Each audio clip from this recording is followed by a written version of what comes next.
Perfect. Okay, good. Thank you. Great. All right, well, welcome everyone. Bienvenue tout le monde to our first annual meeting of OMNI-RÉUNIS, première réunion annuelle générale pour le réseau. So I'm going to start by a land acknowledgement for Université de Montréal. If you could flip this. Ah, wait, that was the announcement. So yeah, go ahead. Okay. So I'm going to say it in French. L'Université de Montréal est située là où, bien avant l'établissement des Français, différents peuples autochtones ont interagi les uns avec les autres. Nous souhaitons rendre hommage à ces peuples autochtones, à leurs descendants, ainsi qu'à l'esprit de fraternité qui a présidé à la signature en 1701 de la Grande Paix de Montréal, traité de paix fondateur de rapports pacifiques durables entre la France, ses alliés autochtones et la Confédération Haudenosaunee. L'esprit de fraternité à l'origine de ce traité est un modèle pour notre communauté universitaire. Okay, next slide. Okay, so today I'm going to co-moderate this with my colleague Jacques Belair. So Jacques is a full professor titulaire at the Department of Mathematics and Statistics at l'Université de Montréal. He's also a member of the Centre de Recherche en Mathématiques and the co-director of the Canadian Centre for Disease Modeling. He also happens to co-head the knowledge translation for OMNI-RÉUNIS, for our network. He's going to moderate the second part of this meeting. I'm Hélène Carabin, for those who do not know me. I'm a full professor. I'm both at the Faculty of Veterinary Medicine and the School of Public Health at Université de Montréal. And I co-direct OMNI-RÉUNIS with Huaiping and Mark. Next slide. So the agenda is way too small here. You all received it. So we're going to go through each element and really try to stick to time as much as possible. Okay, next slide. So just for your information, for those who have not been to all our meeting, a quick note on who we are. So we are 3 co-directors and 1 coordinator for the network. So Huaiping is the NPA nominated principal applicant for this network. And he is Tier 1 chair and professor of mathematics at the Faculty of Science, as well as the director of the Laboratory of Mathematical Parallel Systems at York University. The other co-director is Mark Lewis, who's a professor, and Gilbert and Betty Kennedy Research Chair in Mathematical Biology at the University of Victoria, Department of Mathematics and Statistics, and Department of Biology. And finally, and definitely not the least, Natasha Ketter is the program manager of OMNI-RÉUNIS. She's based at York University and has been really coordinating this whole network since the beginning. And I don't know where we would be without her. Alors, un gros merci, Natasha, encore une fois. Okay, next slide. Okay, so to start with, I'm gonna give the mic to Mark, who will go over the year summary of the year of what we've been doing so far. So Mark. Hi, can you hear me okay? Yeah, thumbs up from someone. Yeah, good. Okay, great. So it's good, great to be with you. And so I think we had a really good year. And I'm just going to go through the following overview of the network, achievements, growing the network, budget overview, and of course, where we want to go now. Next slide, please. And so this is a structure of our network. So we have sort of 5 major components. Of course, the research projects, and then the One Health data portal. And training is really the key element of, and as well as research of our network. Then there's knowledge translation and operations and communication. And each of those can be broken down. For example, the research projects, there's 4 themes: data management, risk, early warning, and intervention and control. We've got activities for the training of HQP, and I'll talk more about those later. We've got series for the knowledge translation, such as the Distinguished Lecture and Super Spreader series. And of course, we have operations and communications through a website and newsletter and social events. Next slide, please.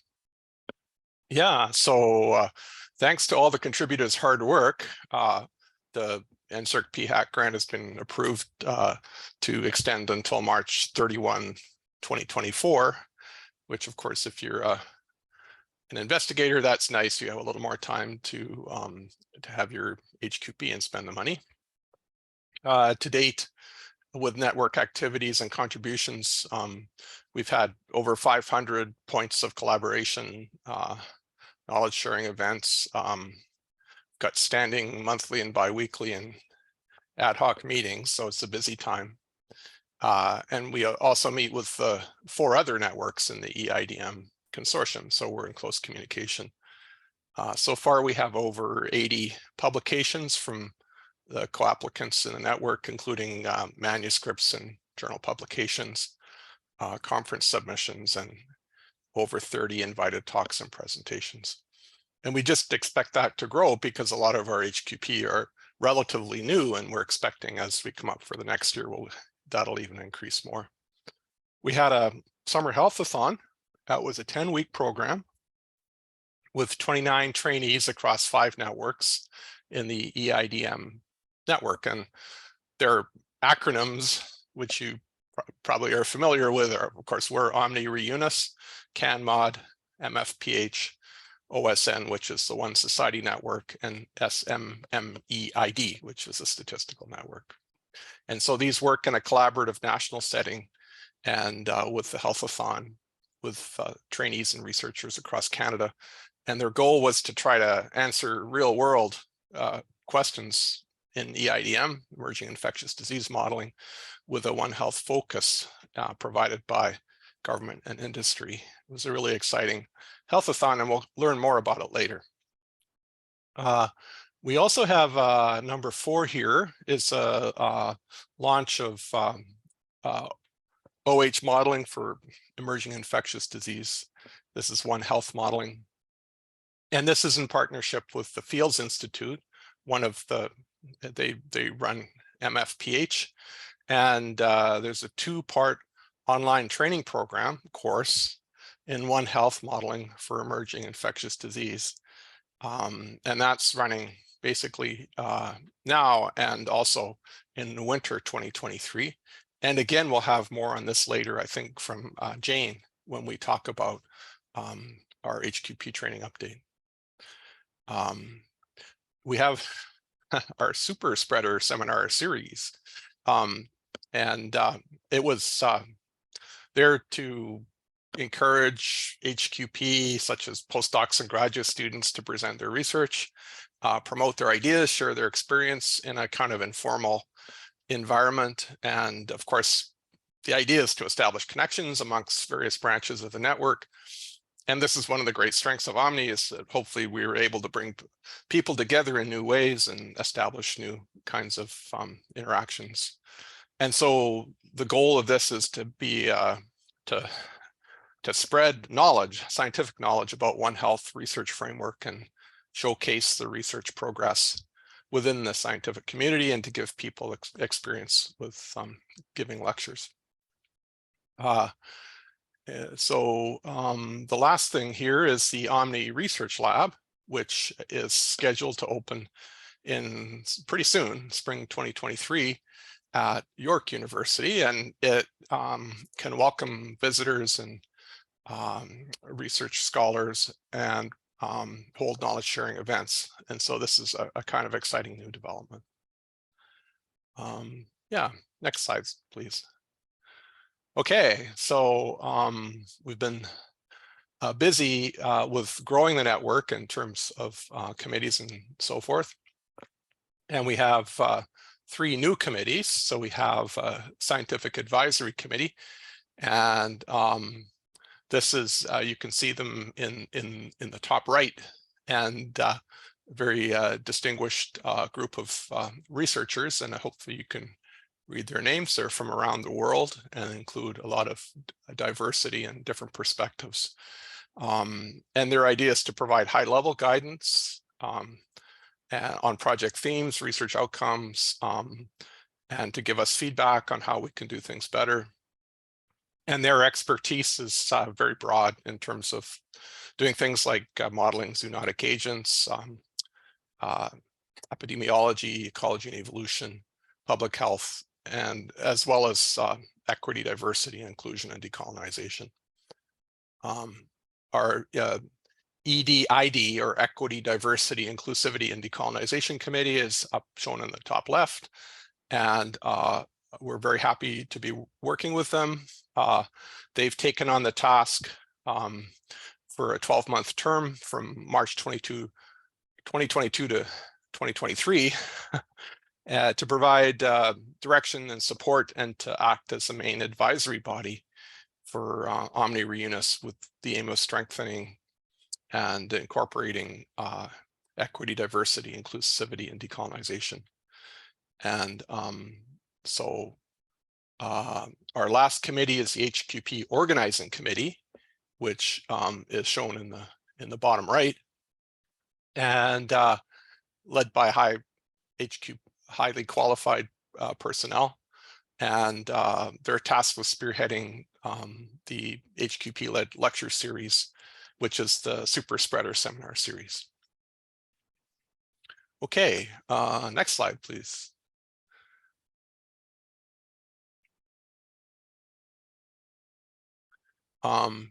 Okay, this is a overview of I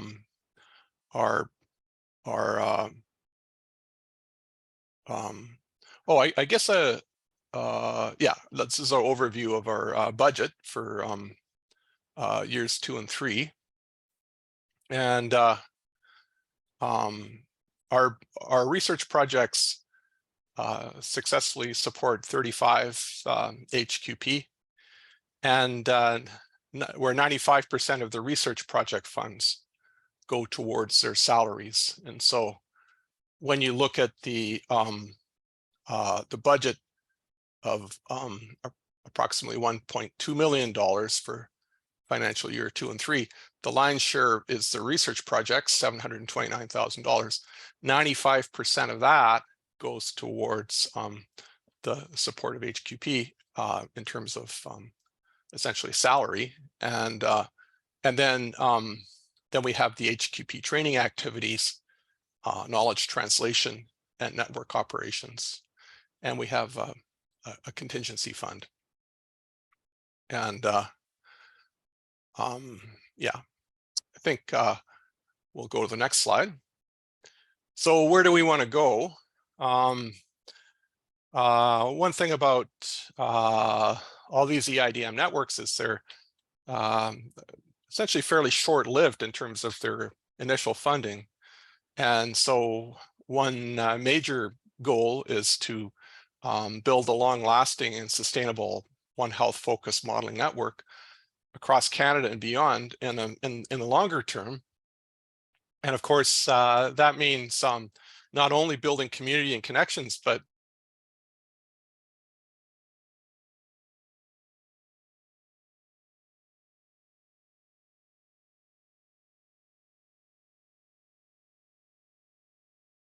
and build capacity in terms of not only intellectual capacity, but human capacity in terms of expertise in early warning systems, and building a One Health data portal. These are the key goals for the next little period of time here.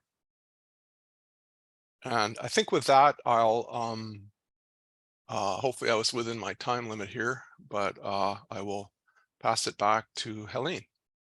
Yeah, that was perfect. Thank you, Marc. Mark, sorry. Sometimes I actually neglected to give the microphone to Huai Ping in the first 10 minutes, where he is going to give us a few words from the leadership team. Sorry, Huai Ping. Thank you, Elaine. Thanks, Mark, for the overview. Good morning, everyone. Welcome, everyone. It is with a great pleasure that I represent the leadership team to welcome all of you to the second annual meeting of OMNI-RÉUNIS. So on behalf of the leadership team, I thank you for joining us today. Thank you of all our OMNI-RÉUNIS members, co-investigators, co-applicants, graduate students, and postdocs, collaborators across Canada and the US. Also, we warmly welcome representatives from NSEC and PHAC and the fellow networks of the Emerging Infectious Diseases Modeling Initiative. I'd like to start off by thanking everyone here for contributing in some way to our One Health modeling network since March 2021, when the network was established. It has been a productive year, as you can see, like Mark just summarized, to say the least. So we are here today to showcase the remarkable work that's been going on across the network and to celebrate our achievements. As we continue implementing initiatives in the second and the third year of the grant, it is ever so imperative that we keep striving towards the long-term objectives and the mission of the network. Again, you already see the 4 items Mark presented. So that is to build a modeling network that will enhance Canada's early detection, warning, and response to emerging infectious diseases using One Health approach. So as infectious diseases continue to merge and re-emerge, addressing the interconnections between people, animals, plants, and environment has become increasingly critical to our response and research. So we need to continue focusing on building capacity as thought leaders in the field to ensure the sustainability of the network, to support knowledge users in public health policy and academia, and support decision-making of public health. Once again, I would like to thank all of you for attending today. Though virtual this year, we indeed plan on holding the next annual meeting in person in 2023. 2023, the new year is coming. I wish you a wonderful holiday season and Happy New Year. So let's continue and showcase our achievement. Thank you. Great. Thank you very much, Huai Ping.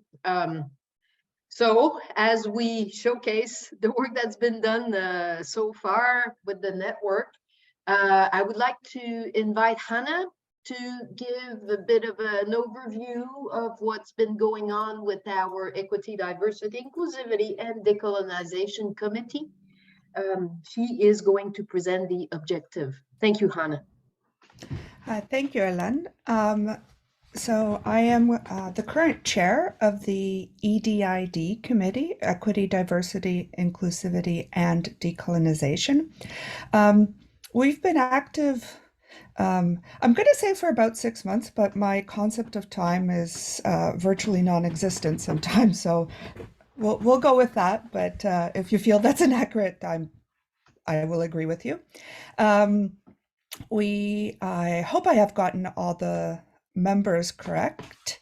We've met several times, and the plan is for us to continue meeting several times per year. So our objectives and guiding principles are in promoting and a vision of EDID and also developing OMNI activities that might help with promoting EDID principles, operating our in effective, respective, and inclusive ways, and fostering intentional and meaningful collaboration and partnerships within OMNI-RÉUNIS.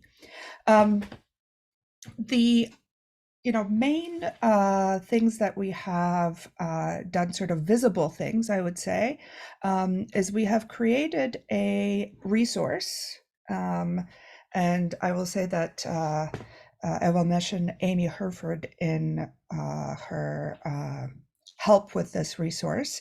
So there's the link. It's available on GitHub, and a bit of a screenshot there for you.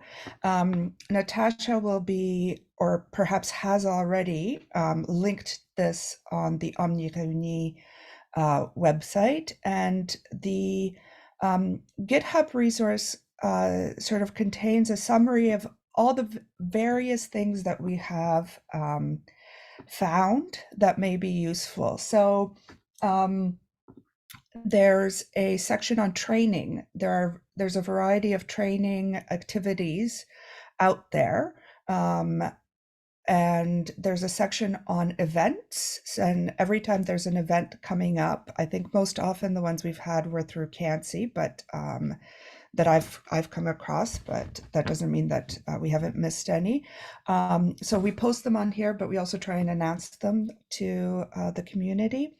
We have our take action section, so anything that we think you might want to read in terms of take action or something that you want to do. I will mention support our science here. This is a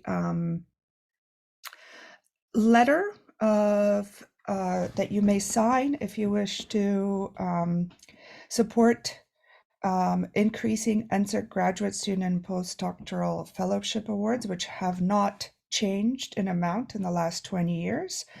And we think that this is important as part of EDID, and that underrepresented groups are probably suffering from this lack of funding the most. There's also lots of additional resources and reading. This is just a small segment. I do encourage you to have a look at it. And in terms of future stuff, which I don't have a slide for, we're planning a CAMES panel discussion. We're going to start doing a short presentation at the start of OMNI events. And we are always welcome to suggestions. So you can email me if you know my email. Maybe Natasha, who's also on the committee, wouldn't mind fielding those requests, but I welcome her to yell if that's incorrect. So that's about it. Thank you. Great. Thank you very, very much, Hannah. This is such a useful resource, I think, for everyone to have a look at least, to make sure that we know what's available out there. And if you have, as Hannah said, please email her if there's anything else you can find that could help us on this front. So without further ado, I would like us to start inviting the different theme leaders to give updates on their progress in the past year and a half or so, a little bit more. So we will be starting with theme 1, data management. So I don't know if Jane, you'll be presenting, I believe so. So Jane, please go ahead. Oh, don't know if Jane's here. Yeah, actually we need access to like share the screen, because I'm sharing the screen of the presentation. Also, Kamal, you'll be presenting, or? Jane will be presenting, followed by me, but then I need Yes. Yes. So I've given Okay. Jane permission to share her screen, and then you'll have permission as well. Okay, great. So you have about 20 minutes, and then we'll take 5 minutes for questions. There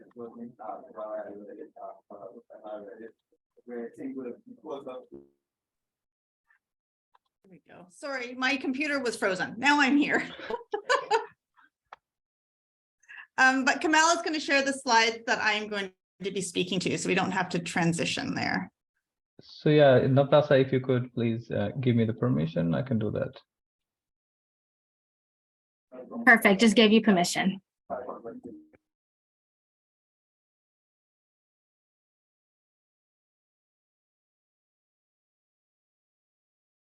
Perfect. Thanks for that, and thanks for the opportunity to share some of what Theme 1 has been working on for the last, I guess, year and a half, and where we're going as well. So Kamal, can you just, perfect. So Theme 1 is, well, it's probably no bigger than any of the other themes, but I just wanted to quickly recognize who's part of this group. And so we have several faculty members across Canada. So Bouchra Nazri and Hélène Carabin at the University of Montreal, myself at the University of Guelph, Julien Arino at the University of Manitoba, and then Uzman Alim, Mia Wang, and Svetlana Yanushkovich at the University of Calgary. And I apologize to members of Theme 1 if you don't see your poster here, or your picture here.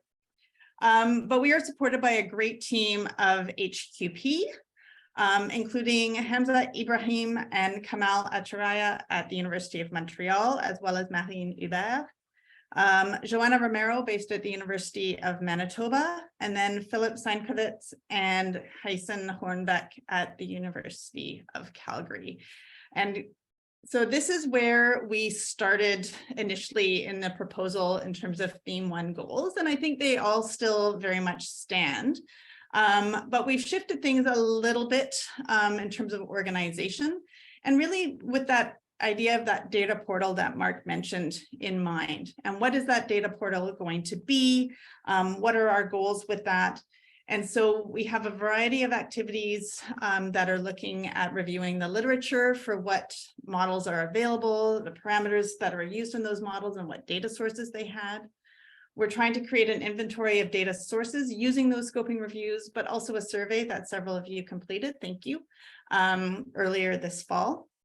And then this idea of data curation and access, really, and how that's going to inform the data portal.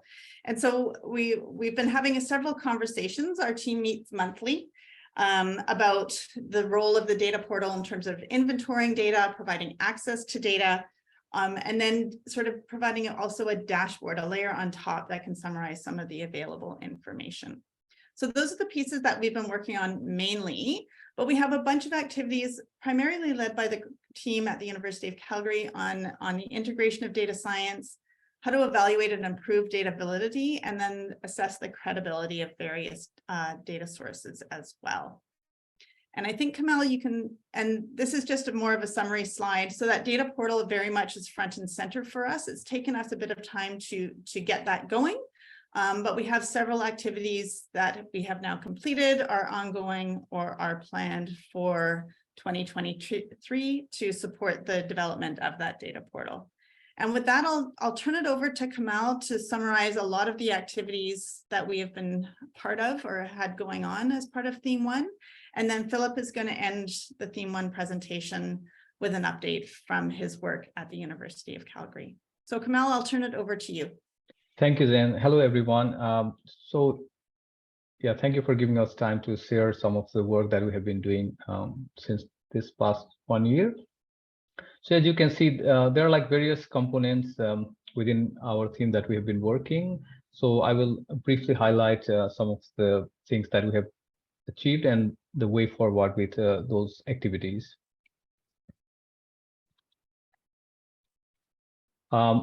So we have been doing series of scoping reviews that we want to synthesize knowledge on some infectious disease and One Health issues that are important from a Canadian as well as world perspective.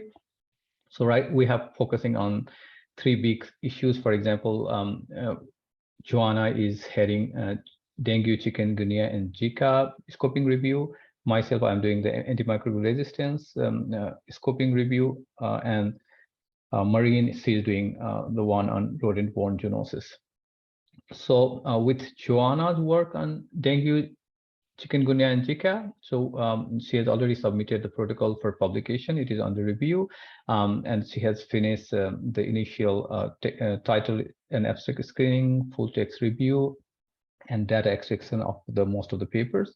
And we envision that at least 3 review papers will be published on each of the different 3 diseases that she's working on, and also she's working with a PhD student on modeling of Zika virus and HIV co-infection model. And the plan is to submit the paper for publication the spring of this next year. And with the one that Marine is doing on rodent-borne zoonosis, so she has submitted the protocol, has completed most of the screening, and the full text review and data extraction she's planning to complete by January. So by spring to summer, she's planning to submit that for publication. So at least 2 review papers, and also the modeling of the disease. So for my part, so I have submitted the protocol for publication, and which is under review, and then I'm planning to finish the full text review by January, and also data extraction by January. And the review papers that I'm planning will be submitted by the spring next year. So the main focus for all those scoping reviews was to inform the data portal, as Jane summarized in her slide. So so we will extract the models, the parameters that the researchers have used, and the data that they have used in formulating the and evaluating the mathematical models for those issues. And this will then be fed into the data portal for the various functionality of the data portal, for example, visualize and data like extraction and modeling, yeah, all those things, which will come in detail now. So this is like the current view of the data portal.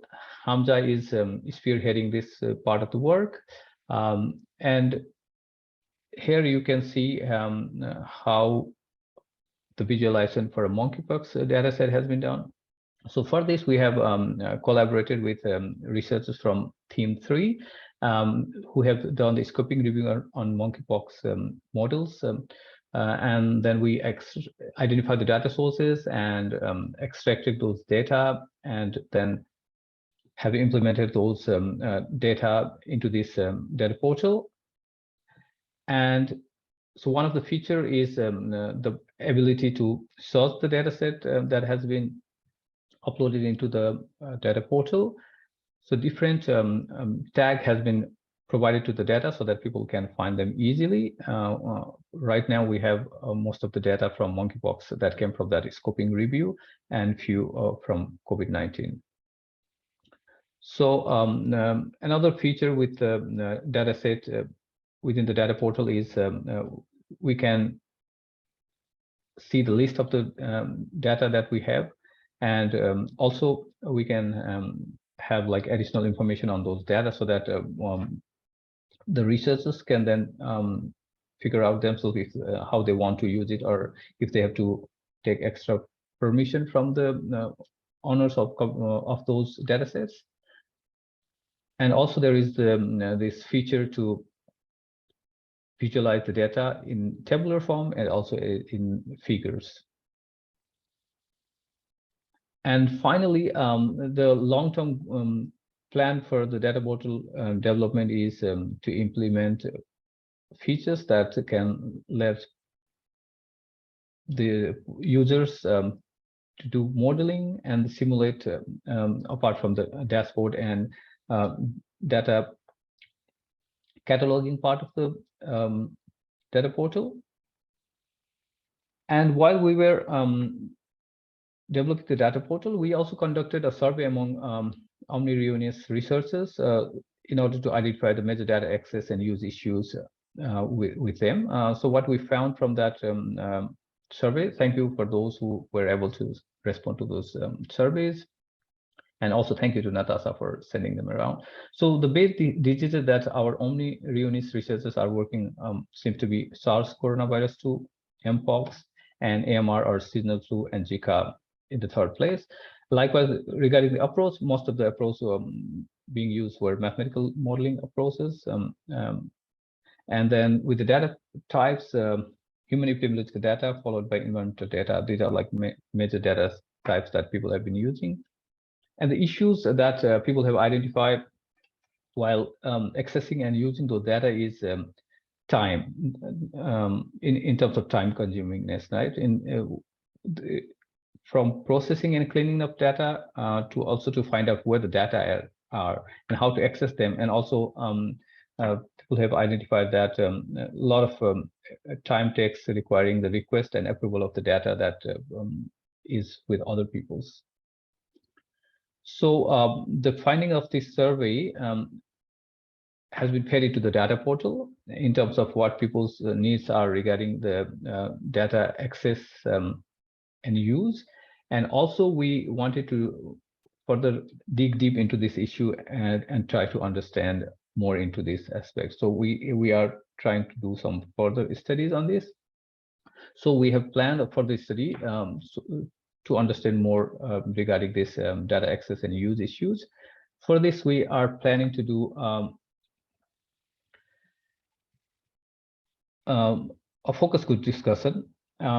So this focus group discussion will be a part of a workshop that we are planning for the next year among the OMNI members.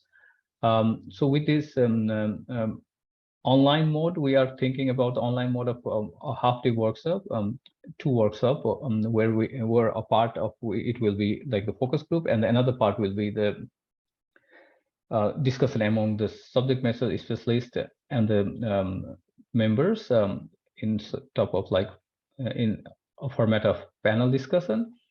And for the focus group part, then we will identify the potential user of this our One Health data portal and subject matter specialists in those areas, and also the other One Health modelers. And the plan that we are tentatively thinking is February to March next year. And for this, we have prepared the ethics application with which will be submitted to the University of Montreal Ethics Committee early next year, and then we will be good to go end of February to early March next year. And the finding of this study will also be published. And another important component that we have been doing is the collaboration, coordination, and communication among all the 4 teams, and also with other projects that are working in close areas. So finally, as Jane has already summarized, so I want to reiterate this thing. So all the work that we have been doing are all contributing towards the formation of this One Health data portal. And the further works that, as Jane suggested, in terms of data validation, identifying the bias in the data and then try to address them. And those will also be implemented in the data portal and also published elsewhere. So that was all for me. And then I would like to hand over to.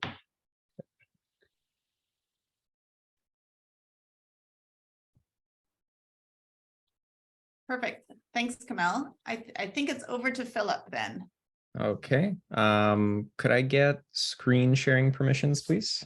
Yes, so just I just shared it. There you go. Okay, fantastic. Okay.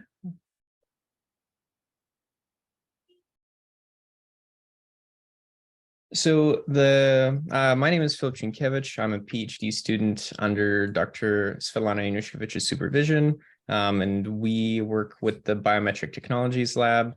So our area of investigation was specifically in localized modeling using agent-based techniques. And from this investigation, we developed a simulation framework which allows us to generate data. And generating data is one of the pieces of the puzzle which is unique, and it has some challenges with it, but it allows for tackling problems which previously had too small of a breadth of information or too small of a depth of information.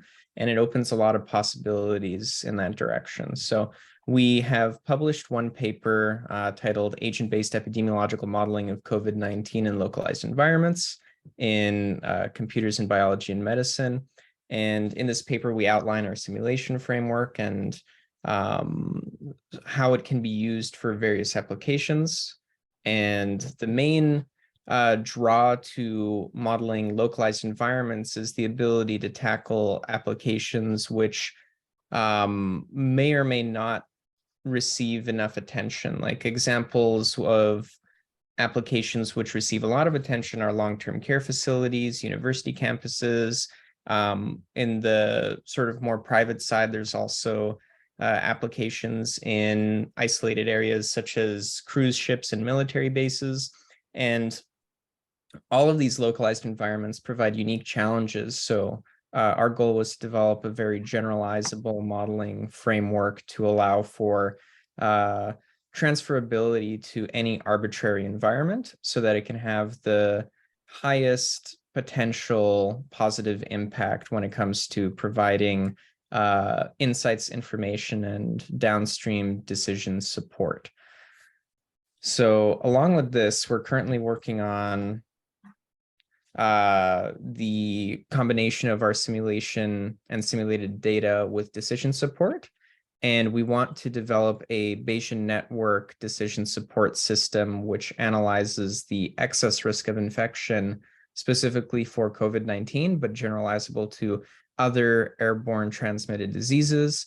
On the right of this slide, you can see a prospective Bayesian network topology with blue bubbles representing input nodes and orange bubbles representing sort of output or downstream inference, information that you'd be able to glean from the model and take action on. So we want to develop these Bayesian networks, get enough data to populate them and to make them effective, and then also apply techniques such as structural equation modeling to determine causality between the nodes, and then apply real-world validation with partner agencies in long-term care.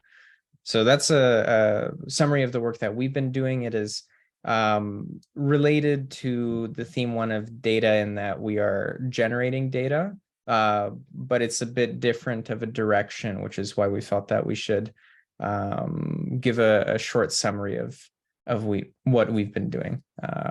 Thank you. Great, thank you, Jane, Kamal, and Philip, and thank you for being on time. You're right on. We have 5 minutes for questions for theme 1. So if you could raise your hand if you have questions. And Questions there's about this. several different members of theme 1 here too to support answering as well. So questions about the qualitative data to be coming up, the focus group. No, everybody's happy with their data, or is everybody's asleep? You know, it's possible. Maybe, Hélène, could I just, I think one of the big challenges with the data portal is we had some conversation at our last meeting, because I think that term means different things to different people. And we've had a lot of conversations about what do we want this to be able to do? And I think there's some of us that are coming at it more as sort of an inventory, a list of where you can get data and how you can access it and what might be included. I think there's interest in providing access to some data where and when we're allowed to do it. And so Philip's work might be something that we can share and make available to others. I'm just using Philip, your project as an example, but I think there might be several across the OMNI network. and then that dashboard piece that Kamal presented about sort of just different ways of sort of thinking about the data, how we can combine those different data sources together and what it could look like. So I think that's also going to be part of those workshops in the spring, is really getting a handle on what do we want this to look like? What is a One Health data portal, and what are the expectations of the OMNI-RÉUNIS members? Yeah, and it's interesting that in the survey, animal data didn't come up all that much, or environmental data. Well, maybe it's because people really don't know how or where this data may be available in order to build some models involving zoonotic agents. So it'll be super interesting to dig into this a little bit more. And it would be interesting to know, is anyone interested in having more access to this? So after all, we are, yeah, go ahead. No, it's also hard to know where to stop, right? Like, we're not going to have every data source listed for everything all the time. And so I think it's about putting some boundaries on what we're capable of doing as part of OMNI-RÉUNIS, and making sure we can do that well and not trying to be everything to everybody all at once. Correct. Yes, exactly. So please stay tuned. Please participate. It's only if you tell us your thoughts, where you think this might go, what are your needs, what are your barriers, that will be able to help. Elaine. Yes, go ahead. Right. Yeah, thanks the update and presentation. I think like in the new year we will start while we plan the workshop, but maybe we will have multiple themes, including public health, to really have some discussion to make sure, like you just mentioned, how the data portal can serve as a supporting data for the capacity development, how to integrate, the needs from each of the theme. So this, I think in the new year we will have some more discussion on that. It is critically important to represent the capacity development. For sure. Thank you, Wiping. So if there are there's one more hand up, Hélène. I don't see them. It's funny. Oh, Christian? Christian. Raise both my hands. Thank you. I was just curious if it's in scope to not just have a data lake or a data store of what might be simulated or actual, but also characterizing the process of acquiring said data. I know some of the projects we're looking at how to pave the path to getting geospatial data into your jurisdiction ingested into a simulation very quickly. And so it's not so much my data for my specific town or jurisdiction, but the process that we use, the algorithms or the Jupyter notebooks or whatever it is to make the acquisition or the gathering of that data even quicker for specific use cases. Is that within scope of the theme one? Is it something that you're looking at all? I think so very much. And I might, if Usman is on the call, I might turn it over to him, because it's really about sort of understanding the process, like how do you get the data? How can you sort of make it, like, access it, do even some cleaning of it, and is it possible to automate that process as well? And Usman and Mia are really interested in that piece, that process piece, and understanding how we can actually help researchers access and use that information. Usman, do you want to comment on that? Yeah, I think you got that part right. So it's one part of it is just to have it as a store, but then also the whole life cycle of the data, how it's acquired, how it's collected, how it's cleaned up. So we'd like to get to know more about all of those different pieces of the data life cycle, and how much of those you'd like to see in this portal. So that's definitely something that we're still discussing. Yeah. I hope that answers your question. I mean, it opens the door to many questions, right? And I'm happy that you're starting to think about it. Add my name to the list if you're curious of discussing it more. I'd be very interested in partaking in that conversation. Cool. Thanks. Thanks. Super. We would have time for one other question if there's some. And again, I don't see the hands on my screen, so let me know. I don't know. I don't see any more. Okay, all right, thanks, Jane. All right, so without further ado, maybe we could continue with theme 2, another 25 minutes, so about 20 minutes of presentation, and then we'll do a 5-minute questions. I think, Kamal, you're on again, and then Shivdeep and Emily.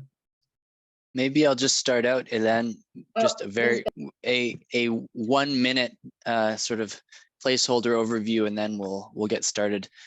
So with theme 2, we are hoping to have 3 insightful, interesting presentations following up from theme 1 by some of our HQP. So we're going to leave the time for that.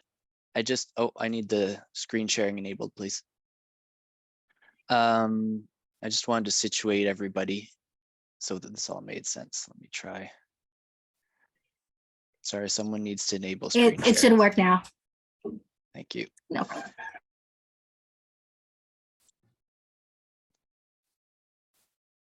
So just as a reminder, this is the structure of this theme, which is focused on risk emergence and spillover. And we have 4 projects, which we've structured as working groups, 1 on ecological drivers of spillover, 1 on livestock human interface, 1 on the geographic spread and focused on vector-borne diseases, and 1 on interventions and antimicrobial resistance. So this morning, we'll have, or I guess this afternoon for many, we will have presentations from 2 of these working groups, and as you'll see, there's some overlap of researchers and HQP with theme 1. So I think that's helpful and useful to keep some of this coherent, and hopefully we can build even further connections as we move forward with the network. So I'll stop sharing that, and I will hand the microphone over to Kamal once again to, I believe, is going to start off with a presentation on environmental decay. Yeah, actually, Siv is starting this bit of this part of the presentation, and then Sure. I'll be ending. That's fine. Take it away. Thank you. Let's see if I can share the screen. Okay.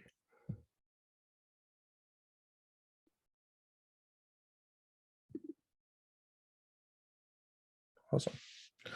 Hello, everyone. Good morning. I'm Shivdeep here. I'm working as a postdoc at University of Guelph with Jane Palmley and Javier Sanchez at University of Prince Edward Island. And I'll be talking about the working group 4 theme, modeling the transmission of antimicrobial resistance in livestock. So just to give you a brief background of antimicrobial resistance, it's a very highly complex issue. It has been hypothesized that animals can be a reservoir for antimicrobial resistance and resistant bugs for humans. However, there are several transmission pathways through which this transmission can occur. For example, food animals can transfer resistant bacteria directly to humans through direct contact, or there might be a little bit more convoluted routes. For example, the food animals might produce manure. That manure might be used in vegetables, or that manure might run off into the water, and then humans can get the resistant bugs through environmental transmission or through eating the vegetables that that manure was spread on. So the questions that we are trying to answer are as follows. So are the antimicrobial resistant genes and bacteria similar across different food production systems, such as swine, poultry, and dairy in Canada? Do these genes and bacteria vary across different geographical locations within the same animal species and between the same animal species? And thirdly, are there any environmental factors that play a role in the transmission of these genes and bacteria? And if so, what are these risk factors, environmental risk factors? So traditionally, the models of AMR risk assessment so far have taken a rather linear approach to risk assessment. For example, here you can see that there's a swine which is about ready for market at a farm. This pig goes to the abattoir. From abattoir, we get food product, which eventually ends up on our plates. And these models have been established for several bacteria, antibiotic, and food animal combinations. However, what we are trying to study is we're trying to take it one step further and try to see if there is some link between these different food commodities and how eventually they end up or how they contribute to antimicrobial resistance in humans. So we're trying to compare the antimicrobial resistance between, say, poultry and swine at different levels of food chain. And we're also between this or within the same animal species, we're also trying to see if there are any geographical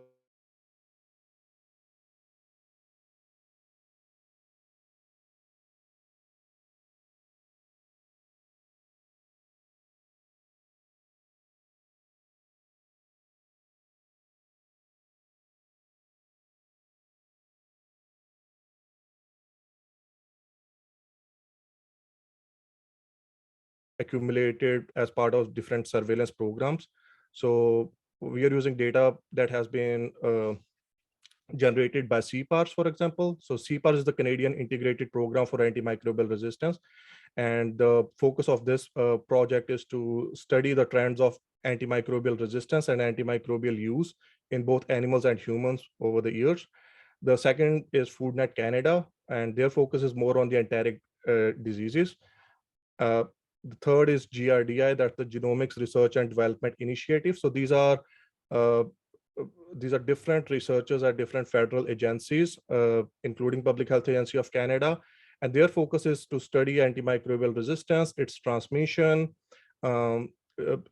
using a more genomic approach. And last but not the least is the IAMR-AMR team.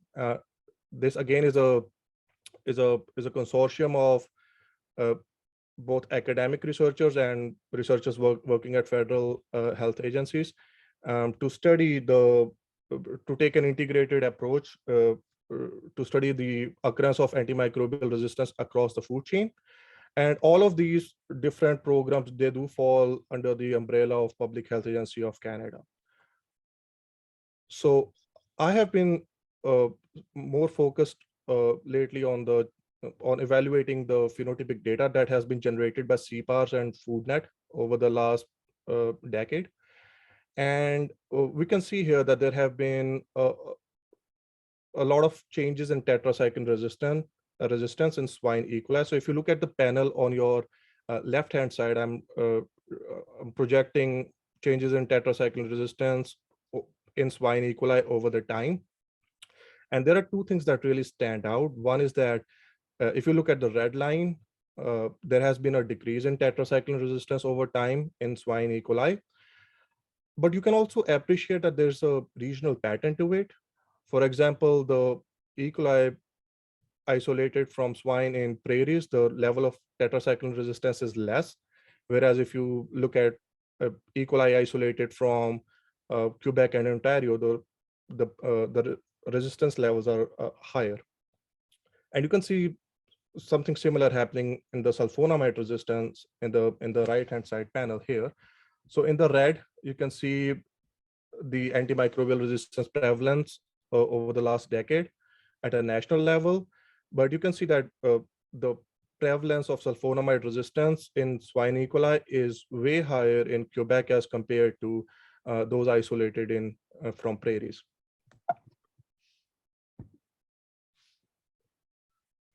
So if you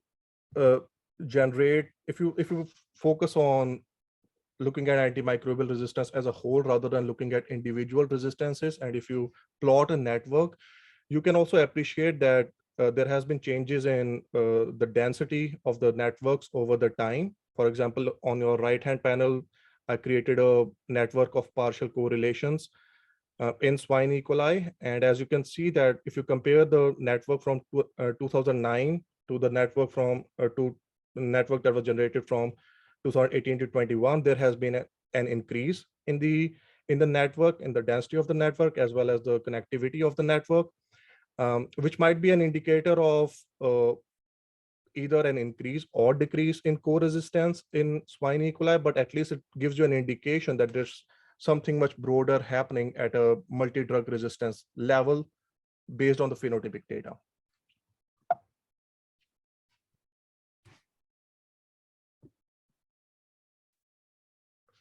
So initially, when I was discussing the questions, we also had an environmental transmission component that we are trying to answer.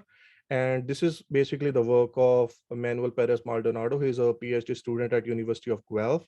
And he's trying to study the environmental risk factors that might play a role in transmission of antimicrobial resistance genes and bacteria across the different food components as well as humans. And right now he's conducting scoping reviews to evaluate this, but later on he will eventually like to build models based on the data that he's collecting. So there are a lot of challenges that we faced while doing this project. The first one was the genomic data acquisition from different public health laboratories. Right now we are in constant communication with the people at National Microbiology Laboratories to acquire the data, and more importantly, and linking back to the first theme, we're trying to see how much of a metadata and how good of a metadata we have to actually build a transmission model later on. The other challenges that we face are changes in genomic technology over the years. So right now, with the cost of sequencing decreasing and with long read sequencing becoming more common, we are generating data which might not be comparable to what we have generated, say, 10 years ago. The third challenge that we have is that a lot of priority has been given to select bacteria that are of higher priorities. For example, cephalosporin resistant bacteria is a priority for National Microbiology Laboratory. However, when we are trying to just focus on a single type of bacterial population, we might miss out on studying the complete population structure of a bacterial species, and we might miss those links of transmission since we're just so highly focused on one aspect.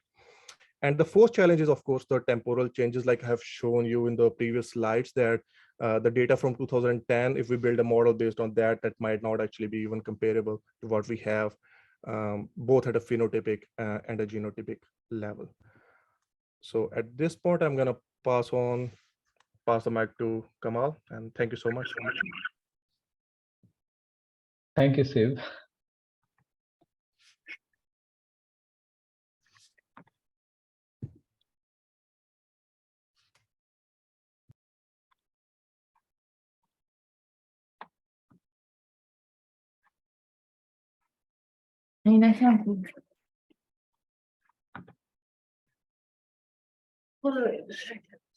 Yeah. Hello, everyone.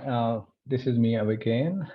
So as Shiv was telling about the challenge, my focus will be on the last challenge, the temporal aspect of the change in genotypic level of AMR. So keeping that in my mind, I'm like working on the environmental.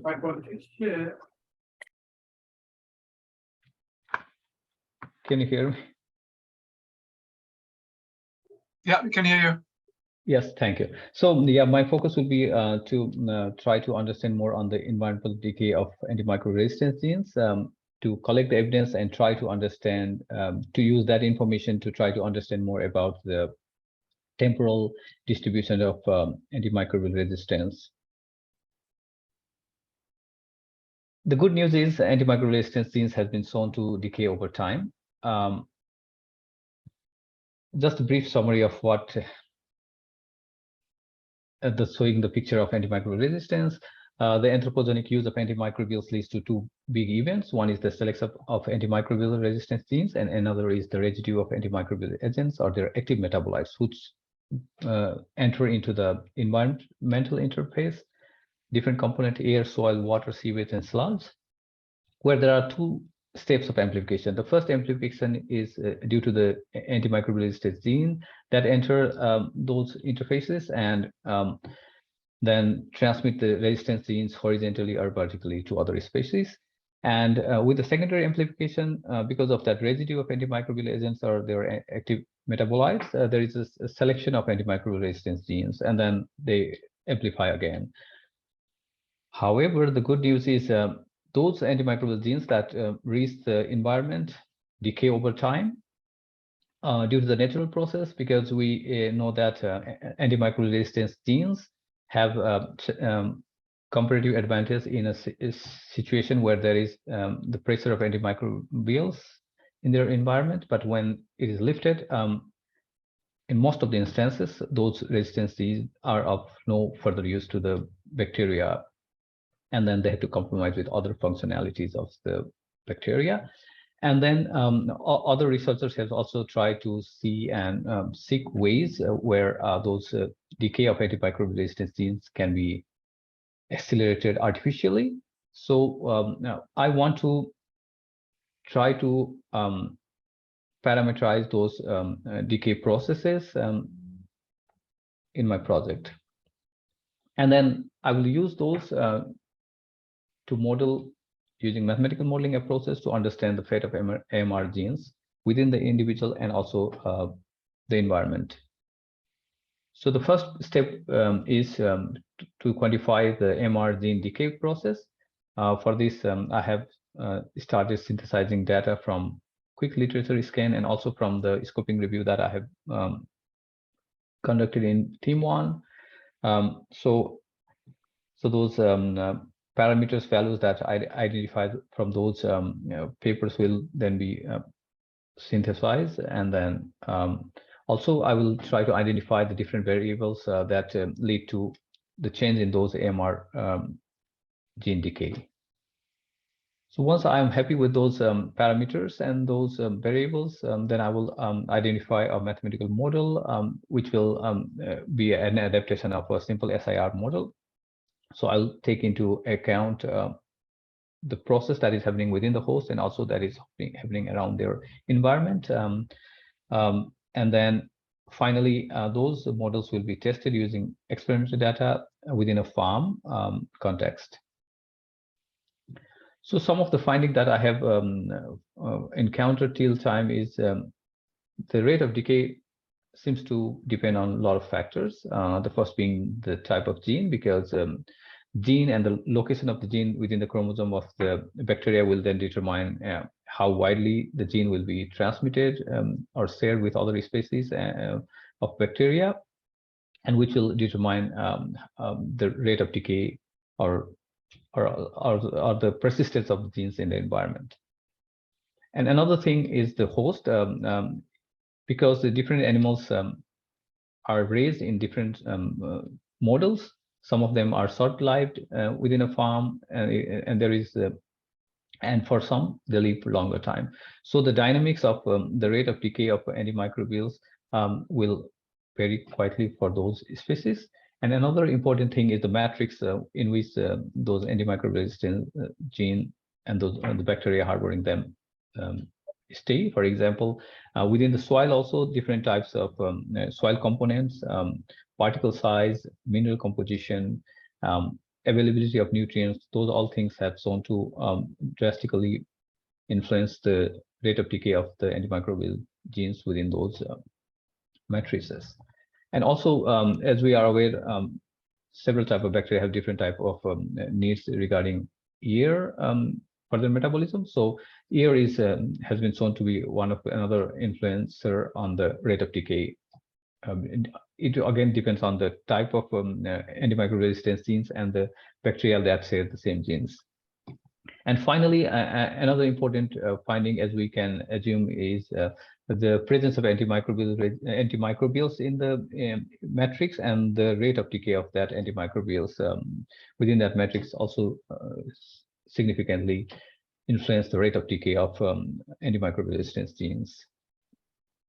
And finally, while I have started working on this work, I have identified two major challenges that we need to handle to come up with a best parameter and best model. So the first being the availability of data. So it has two components. So the data available to parameterize those rates is also limited, and they are like they are different types of studies done in different species. So to synthesize them is a big challenge. And also the data that are available to test the model once we have come up with the model is also challenging, because very limited experimental studies and few case control studies has been done in this area in humans. So we'll need to come up with some creative way to use those data set to test the models. And another challenge is the diversity of studies, because for this area, this is not new. It has started very long way back, but then very limited studies has been done in this area. So and then the way the study has been conducted are like diverse, so it will be challenging to synthesize the information from those studies. So apart from that, so yeah, I will try to present more on this later. Thank you.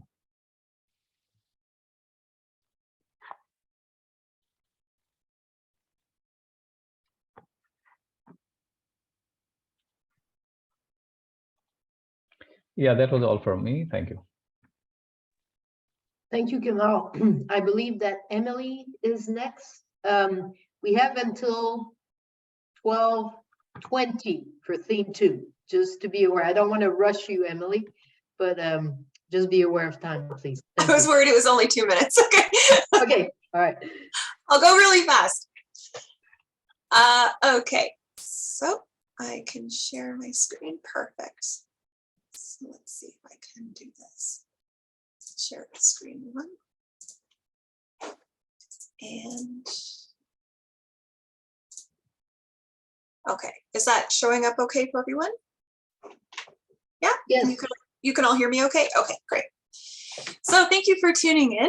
I'll be discussing briefly today the work that I've been doing with Patrick Layton, who is my postdoctoral supervisor, along with a team at the University of Montreal and the Ministry of Natural Resources and Forestry. So we've been interested in modeling rabies in raccoons in southern Ontario. The Ministry of Natural Resources was interested in this because of an outbreak that was first detected in Hamilton, Ontario in December of 2015. And then it's always, the tip of the iceberg. So you see 1 or 2 cases, there's a lot more going on. So this is a map here that's showing to date, well, up until December 7th, the cases that have been found in southern Ontario. And raccoon rabies, that strain can be found in animals other than raccoons. For the purposes of this model, we're just looking at the raccoons, but it can also be found in skunks, which we're hoping to incorporate later. And it can also be found in foxes and other animals.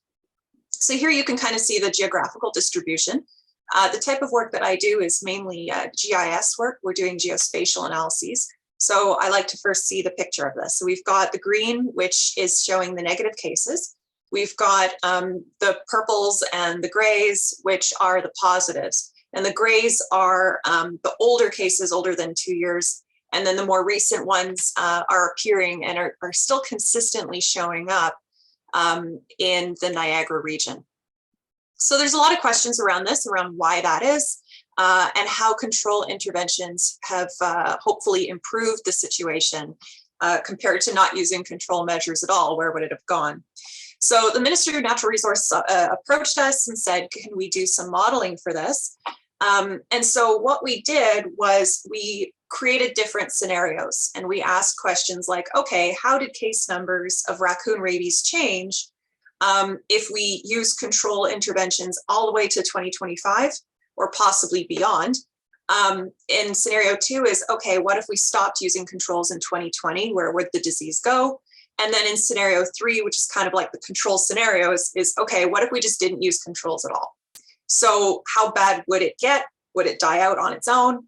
And these are all questions the government's very interested in. They're pouring millions of dollars into this, and they want to make sure that, that it's been worth it. So how do we go about actually answering that question? So we actually approach this using what are called agent-based or individual-based models. These are models where each individual raccoon, in this case, is modeled independently. So these are very complex models. Each agent, or each, in this case, raccoon or fox or skunk or whatever you want to look at, Each one has its own biological traits that can be quite unique from the raccoon right next to it. And you can actually track each individual raccoon. So the computer will take in parameters. We give it the biological parameters. We give it the information about the disease that we're interested in, and we give it a landscape. And it's almost like, I tell people, it's like playing a video game. So when you're playing a video game and you have aliens fighting each other, you know, each individual alien is like an agent. They all move around and they respond to other aliens around them. It's the same with this with raccoons, except we don't actually get to play with them, but it's a similar idea.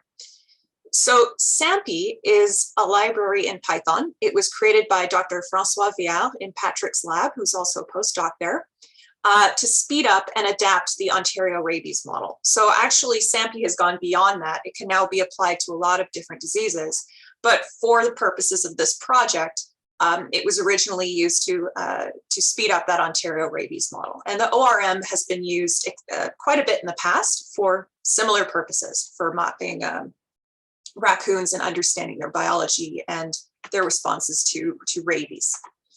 So as I said, we first put in a landscape. And in this case, this is Southern Ontario. This is a study region we're interested in. And that's where that first case showed up. And we tell the computer where we're more or less likely to find raccoons. And I know this is only supposed to be a quick presentation, so I'm speeding through this, but this is what the landscape that we give the computer, this is what it looks like. The main dark purple blobs are areas where you're very likely to see raccoons. As a result, these are areas that are going to be at higher risk of raccoon rabies if the disease can get into those spots. So for the MNRF, they really wanted to make sure it didn't get into the GTA, the Greater Toronto Area. Obviously, there's a lot of people there. There's a lot of domestic animals. The risks are really, really high if the disease could breach that spot and get in there. So they really tried to apply a lot of controls to those areas. So the nice thing with SAMPy is that we can incorporate the control interventions as well. So we can actually immunize raccoon agents on the landscape and then see the resulting cases over time. So these are the results that we got for each scenario. Obviously, I want to talk more about this, but we don't have that much time. So we split the outputs up into outputs or simulations where rabies was completely eliminated. So it went down to 0, or simulations where rabies was not eliminated. And not surprisingly, scenario 1, where we use controls up until 2025, had the best results. We obviously got rabies eliminated in 674 out of 1,000 simulations. And this includes about an 18% chance of rabies just eliminating itself, basically in the first week. So something interesting that we learned here was that there's almost a 20% chance within the first week of introducing rabies into these landscapes that it would just die off in that first week. And you'll never get any outbreaks because it just never successfully spread. But once it clamps itself into the landscape, once it is able to transmit itself by the second week, it takes off and you can't get rid of it. And at that point, that's when the control scenarios are what's actually getting rid of it. So, so this is what it looked like. And for scenario 3, where controls were never used, the reason there's no graph there is because the graph would just be 0, just be there were no cases. And the only reason rabies would die out is because it died out in that first week. If it doesn't die out in that first week, it's not going to die out. So this is one way to look at it, and this is looking at it using epi curves. But we can also approach the problem by looking at it through maps.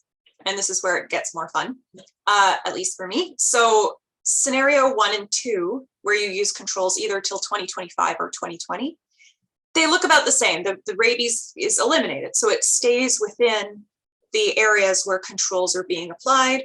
And then eventually it just dies out. In situations or in simulations where rabies was not eliminated, of course, scenario 3, where controls were never used, it takes over and it's almost reached Windsor, Ontario, which is where I am right now. So it's really spread out. These maps are showing the percent of simulations out of 1,000 where at least one case of rabies was found in that area. So you can see it's most geographically widespread in scenario 3. And then in these other ones, yeah, it doesn't spread quite as much. I don't know if you can see my mouse or not, but yeah, in scenario 1 and 2, similar geographical spread, but that intensity is not quite as big. So last but not least is an animation, because I find these to be the most informative. So this is just showing how our model predicts rabies would spread over time if control interventions were not used. And we really wanted to know how long it would take to fully spread across the study region. So it has a really hard time spreading north, because the carrying capacity values in the north just aren't very high. It has a hard time getting up there because it's just not quite ideal in the north. It takes up until around 2045 to 2050 for it to reach Windsor, Ontario. So it's a little bit slower moving towards the south. But there's a lot of information in these animations, and I wish I could talk about it more, but we don't have a lot of time. So yeah, thank you for coming, and I'm happy to answer any questions. All right, thank you, Emily. We're starting to run out of time. We're 2 minutes late. So, but I would hate— Not a problem. No, let's take like 3 minutes question, and then we'll just be 5 minutes late for all speakers. Do we have any questions? And again, I don't seem to see the hands, so just go ahead and speak if you want. Any questions?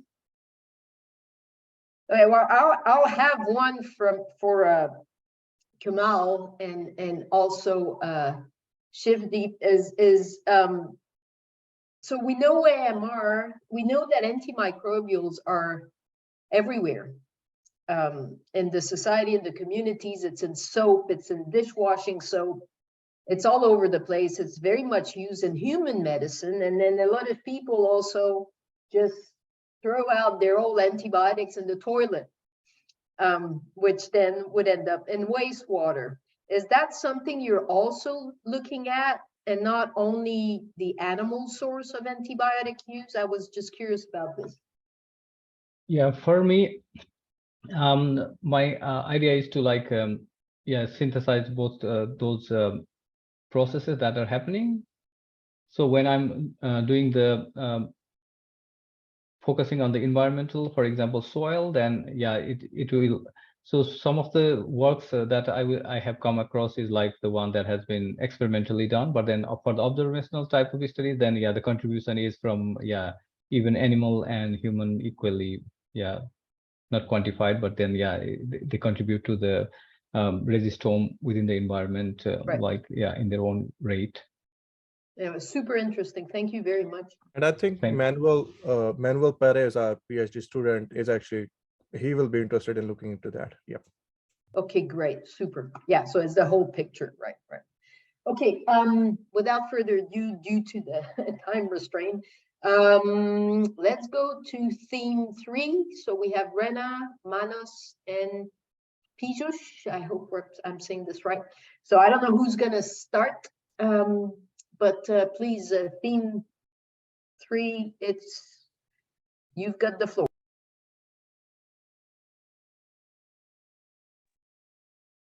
Hi, So this oh, is Rena. Yeah, okay, I'm great. sharing my screen now. Wait.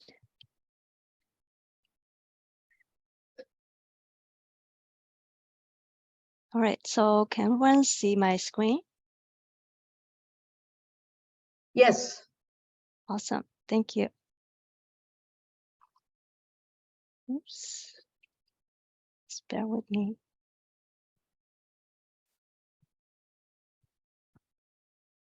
All right, thanks everyone for being here. So with great pleasure. So I'm presenting our one of the theme 3 projects. So it's digital disease surveillance for emerging infectious diseases. So we're kind of switching gear from the previous 2 themes. So you will see that the taste is slightly different. So this project is led by Dr. Zahed Bhatt from the University of Waterloo. And my name is Yang, go by Rena. I'm a postdoc working for Dr. Bhatt. Right, so in this presentation, I'll start our annual progress and discuss the milestones and key results and summarize our success and future work. To give you a little bit of background for this project, emerging infectious diseases like SARS, Ebola virus, and most recently COVID-19. So they are a significant threat to global health and economies. These global endemics have resulted in increased public use and consumption of their internet and social media. Analyzing people's internet search behavior regarding health-related information can guide real-time surveillance of emerging infectious diseases and help predict endemics. So the overarching goal of this project is to develop a real-time surveillance system using data from the internet and social media to predict emerging infectious diseases using the COVID-19 as a case study. So in particular, our objectives are to evaluate the association between internet search engine queries, social media data on COVID-19, and diagnosis and hospitalization of people with COVID-19 in Canada. We also aim to evaluate if information from these sources, these online sources, can predict COVID-19 cases. And ultimately, our goal is to develop a real-time surveillance system to predict emerging infectious diseases. So our project was officially kicked off in December last year. We completed the literature review on digital disease and social media-based surveillance systems earlier this year and collected research data, including Google Trends, Twitter, and COVID-19 cases by May. We sent our data acquisition and recently received the CIHI data. So CIHI means Canadian Institute for Health Information. So receive this data on ICU admissions, ER visits, and hospitalization due to COVID-19. Since this summer, we have performed data analysis and have completed the first two objectives recently. We're submitting our abstract to 2 epidemiology conferences in the upcoming New Year 2023. Now let's talk about some key results. To capture early signals of internet search engine queries and social media data, we collected Google Trends and Twitter data from January 1st, 2020 to March 31st, 2020 in Canada. To reduce noise, only information with expected symptom keywords was extracted. We applied several smoothing methods for signal processing to remove the white noise on raw data. On the left-hand side, you see an example of signal processing using one Google Trends signal, fever, as an example. So the top graph shows the raw signal by days, and the bottom is how we denoising the raw signal while preserving the underlying trend of the raw data. So on your right-hand side, the top graph summarizes denoised Google Trends signals during the first 3 months of the COVID-19 pandemic. And the bottom graph on the right shows the denoising of tweet counts on COVID-19 symptoms. So using denoised data, the graphs on the left show the example of cross-correlation function between Google Trends, Twitter signals, and the daily COVID-19 cases. The table on the right summarizes all signals sorted by the maximum correlation coefficient. The time-lag cross-correlation analysis showed a range of 1 to 13 days of time lag, meaning that searching this symptom-related keywords on Google search or tagging on Twitter happened 1 to 13 days earlier than the peak of the COVID-19 cases. Except for one Google Trends signal fatigue, you can see that the red signals had maximum correlation coefficients greater than 0.5, showing fair to strong correlations with COVID-19 cases. We then developed long short-term memory, the LSTM models, a deep learning technique for forecasting daily COVID-19 cases. Among the models we experimented with, the one using Google Trends signals with the cross-correlation coefficient greater than 0.75. So we listed the 6 features here. So they are cough, runny nose, nausea, which is a medical term for the loss of a smell, sore throat, shortness of breath, and fever. So you can see all these features actually were very prominent symptoms, especially for the early COVID-19 cases. So we use these features and then to build the short-term memory models. And then this model actually achieved the best performance measured by the mean squared errors with fair values of R square and adjusted R square shown on this.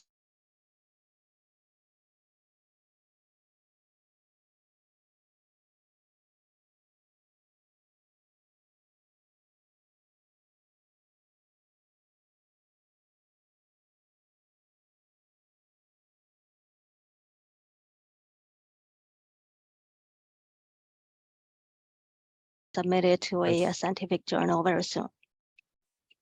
Well, wrapping up the manuscript based on the existing results I just shared with you, we're dedicated to completing the project using the recently obtained Kai-Hi data to evaluate associations with Google Trends and Twitter data to predict COVID-19 hospitalizations, ICU admissions, and ER visits.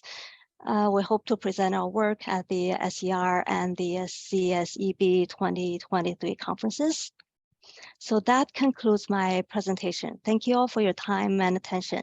On behalf of our research team, special thanks to the OMNI Network for supporting this research project. Thank you. Great. Thank you very much, Rina. Let's keep all the questions for a little bit later. I think the next one on the list was Manas, who's going to present on mobility-based models of epidemic spreading. Yes, thank you, Helen. So you have permission to share. Yeah. Can you see? Yes. Okay, thank you everyone. Again, our topic is related to mobility-based models for epidemic spreading, and in computer science we call these spatiotemporal models, right? Because they capture the space and time. Basically, the main focus of our research is related to mobility, right? So we consider mobility to be the main mechanism of infectious disease spreading, and many of the other works that I've seen, they consider that, right? Including the raccoons, for example. So in our research objectives, basically we start with mobility data. We take the mobility data as input, and then we construct what we call a mobility network, or otherwise other times called the conduct network. So in the conduct network, we have the individuals that are moving around, and then whenever they are close to each other, they form these edges, right? So for us, from computer science perspective, we study dynamic graphs, right? So this is a spatiotemporal graph, so it's a form of a dynamic graph. Now, given this background, very, very briefly, of course, the main research objectives are to develop mobility-based models of epidemic spreading. And in these models, we try to incorporate mobility-related heterogeneity, right? So instead of having a general model, like we try to see who is more risky, who is at higher risk, not because of some biological factors, but based on how much they move, right? So what type of jobs they do and so on. And we try to incorporate this in the epidemic modeling. So based on these models that we develop, we can study the cascade effect. We can model how much a cascade can reach, how many people can reach, and so on. We use different type of metrics, but also we design targeted mobility-related interventions, right? So the main motivation there is, instead of everybody following an horizontal measure of not going out or having a lockdown, what if we could target specific people or specific individuals that have a higher risk or a lower risk, depending on where they are in this network. And of course, all this, we're trying to translate it later in what we call a data-driven decision-making to inform the health policy. So in this context, I'm just going to give you the progress to date. I'm not going to go to details, but I'm going to have all the references there. And I'll give you one slide for each of these works that we have done. So far, our research output includes a journal article appearing in the Big Data Research in 2022, a workshop paper in the SIG Special conference, a demo paper related to this work, and also we were working with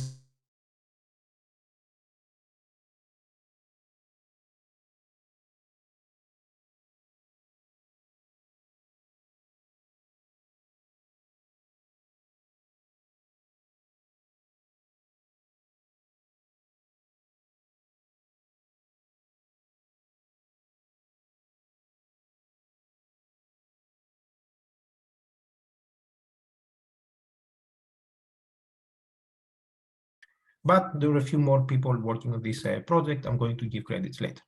So if I had the time to give one slide, max 2 slides for each of these works. So in the first work, which is the most complete, I would say, we start with agent-based modeling. We focus on agent-based modeling that was referred before. Everybody's aware of this. We translate this to mobility networks.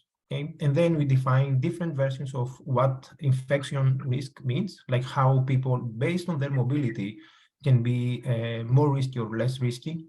And then based on that, we design some stochastic propagation models, right, to see the cascade of the infection.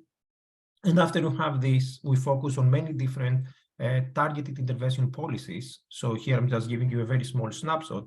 These are all network-based interventions, right? So we know what is the network, we know who are the agents, so we try to see different, we evaluate different strategies. And based on that, we have various metrics. We're able to provide some support for policymaking. In the second work that I mentioned, again, we start with trajectories. So there are people moving around, but now instead of focusing on the interactions, we create a tessellation of the space, right? So what you see here on the second plot is we divide the space in what we call, hexagons. And these can be hexagons that are of very small scale, right? So it's informed by COVID, so we try to keep them a few meters. And based on this, we call this microscopic modeling because it allows us to consider when the interactions happen, when you are within the same hexagon, basically. And based on that, we're able also to move to what we call a hierarchical modeling that allows to model the points of interest, right? So if you are a big shop, let's imagine IKEA or imagine some grocery shop and so on. So these are groups of different hexagons forming one point of interest. So there are many details in the model which I'm not covering here. You can see the references. But based on that, we can develop basically what we call a risk map, right? So since people are moving around in a city or in a university, etc., you can create some type of risk maps where they tell you where the risk is higher and when it's not as much. And based on this, we can also develop what we call the risk of a trip. So if you want to go from one place to another place, then how risky that will be if you are indoors or outdoors, so on. And based on this, we developed also some small demo just to demonstrate the work, like we call it trip recommendations or risk-aware trip recommendations. And this is basically the third work that was a demo, okay, that I mentioned before. The main idea is the following, right? So you can have two different types of input. The first type of input is you provide a query that has the origin and the destination and when you want to move there, right? So based on where you start and where you go, there might be alternative trips, but each of these trips might be related to different risks, right? So, and given the time that you are going, right? So we try to evaluate this. Potentially, this can help people to have more informed decisions of how to travel to their destinations. And a similar application to that is taking into account the actual point of interest types, right? So let's say I'm here and I want to go to a shoppers, right, or to a specific grocery store. So I can say, well, what are the points of interest within a range from me, and how much risk is associated to each of these points of interest. For privacy reasons, we are not revealing this risk, right, because sometimes this data can be coming from some real data coming from a SafeGraph. But the main idea is that you can provide a recommendation based on which are the most risky places and which ones you should avoid. I think I'm gonna have to stop you here because we're Yes, really I'm running out done of time. actually with this one slide. So But it's 12:41. We're already 5 minutes late. Just so in the interest of time, I would like to give the mic to Piyush. I'm sorry, but we need to. that's we need fine. to- This is the credits and this is the work, so we can move on to the next presentation. Yes, I guess. please, the next speaker, because we're really running late here. So thank you. I believe it's Piyush Pandey, determining a characteristic structure within multiple early warning signals via machine learning and statistical approaches. Here we go. Please go ahead. And we're gonna do what we can to remain on time. Thank you.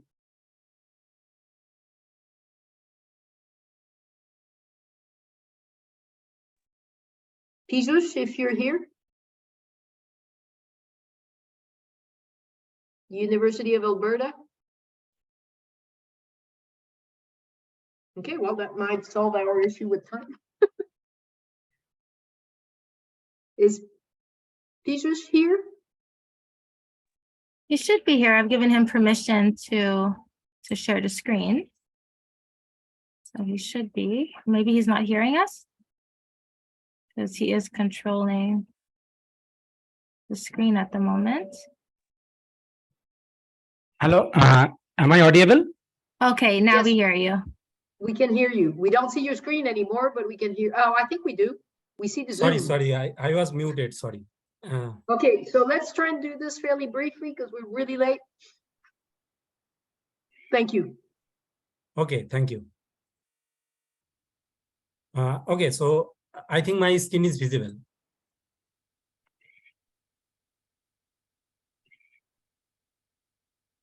Yes, you might want to minimize the Zoom camera or put it aside so we can see your slides. Here we go. Okay, now it's okay. Okay, yes, please go ahead. Okay, thank you. The project which I am working is the deterministic characteristic structure within multiple learning signal via machine learning and statistical approach. And I have 4 supervisors: Professor Mark Fluix, Professor Hao Wang, Professor Russell Rasgainer, and Dr. Poudia Ramaji. So the objective of my project is to use some statistical or machine learning methods to develop some early warning signals to anticipate the outbreak of the emerging infectious disease, and also apply these early warning signals to accurately identify the presence of disease outbreak in some simulated or empirical disease data set. So the work right now I am doing is involved in some critical transition theory. Actually, the concept of this project is that if we are measuring the number of infected cases over time, so can we predict when the outbreak is occurs? So that is the main motivation of our project. So we use the critical transition theory to for our model. Actually, critical transition means there are some large changes from the state of the system, from low disease prevalence to larger outbreak under the influence of some stochastic perturbation. And in the epidemic model, this critical transition or tipping occurs when the effective reproduction number is increases and going through 1 as we increase some parameter such as contact rate or etc.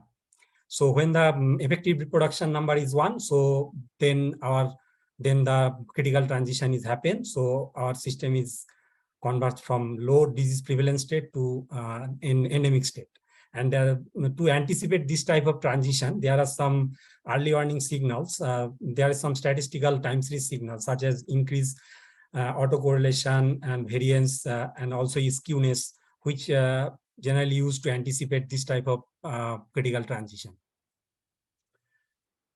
And so actually here is the mathematical model I just here considered a simple SIR model.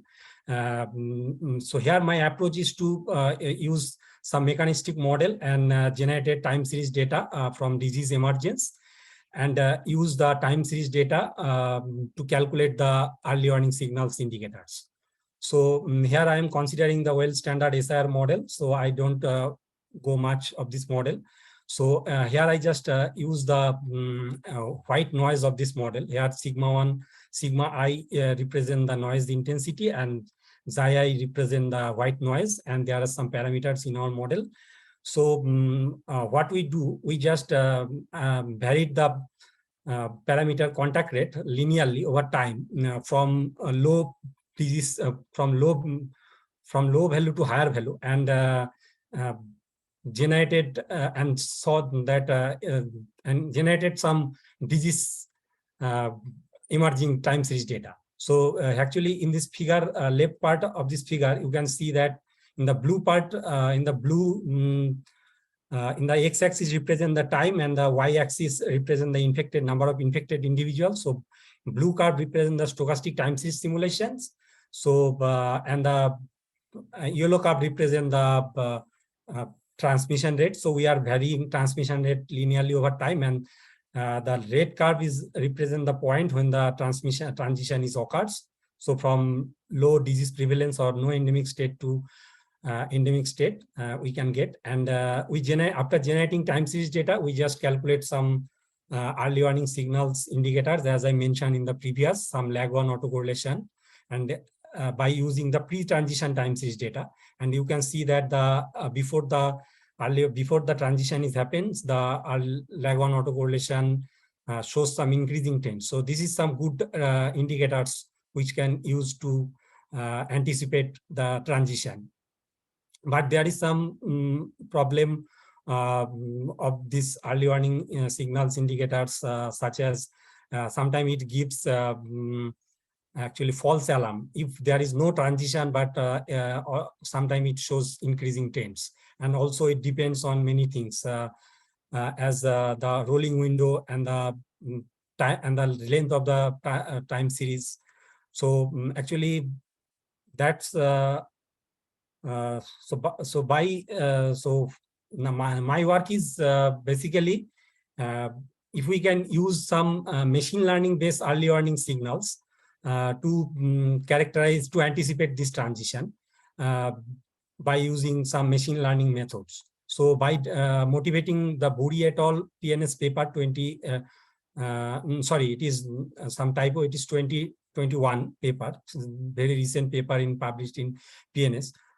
So by using their idea, we just developed early warning deep learning methods, and we develop a deep learning classifier which we can use as an early warning signals to detect the transitions, to anticipate the transitions. And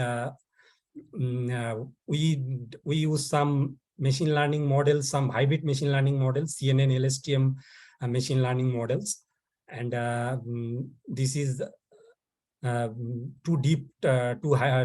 different deep learning models, and it is combined to a hybrid machine learning models. And actually I didn't go through much of that, but we generated, as we mentioned, that we generated time series data. So deep learning model requires many time series data, so we just generated many 10,000 time series data to learn our deep learning models. And by 90% of this time series data, we train the model, and we use the rest of 10% of this time series data to test. So here actually we get some interesting things. Here actually this is the ROC curve. So this curve is used to detect the performance of this classification, deep learning class. Actually this curve is used to anticipate the transition. So we use this curve, and we draw the three curves, ROC curve. So ROC curve is an parametric proc of sensitivity and specificity as a function of detection threshold. So we get that here actually the blue line represent the lag 1 autocorrelation, and the red line represent the variation, and the sorry, green line represent the lag on autocorrelation, red line represent the variance, and blue line represent the machine learning, the deep learning classifier, which we are developing. So we can see that the deep learning classifier gets a good prediction result as compared to the generic early warning signal, which I mentioned in the previous slide, the lag on autocorrelation. So actually in the left part of this figure, you can see that we use the 70% of this pre-transition time series data. So actually in this curve, we have transition occurs at probably 720. So we use the first 70% of this time series data, but we see that the machine learning models behaves and we use the area under the ROC curve, actually, which is an important indicator to use to anticipate the to get the good prediction of these early warning indicators. So we get that the machine learning classifier, the deep learning classifier, the AUC is 0.77. But if we can use the pre-transition time series data up to transition, then we can see that as compared to lag on autocorrelation and variance, the machine learning classifier get good prediction. The AUC is 1. AUC is 1. So the machine learning classifier gets us a good prediction as compared to the lag on autocorrelation and variance. So this is some interesting result. I'm sorry. Excuse me. I'm going to have to cut you here. We're okay, actually, really I just running out of time. If you could please just wrap up right now, because we're just completely out of time. We're way over. Okay, actually, so my result is that as compared to early warning signals indicator, generic early warning signals indicator, the machine learning classifier gives us good prediction. So that is the interesting result. So we are in the future we are thinking to generate some different noise to simulate the time series data and to check that if the performance is changed, how the performance change, or that. So that is the main motivation of our work. And thank you everyone for listening, and thanks Omni for supporting the project. So thank you. Great, thank you very much. And again, I'm sorry if we're running really very much late. So what I'm going to suggest right now is that we all take like a 6-minute break until 1 p.m. If you have questions for theme 3, please keep them in mind until the end of the meeting for the general question session. So please come back by 1 p.m. Eastern time, whatever that is, where you are standing. And when we come back, Jacques will be moderating the rest of the session. So thank you very much, and do keep your questions for theme 3 for later on. Thank you, and I'll see you back in 6 minutes. Thank you.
Okay, everyone, we might want to start again. Jacques, are you here? Jacques? Tu là?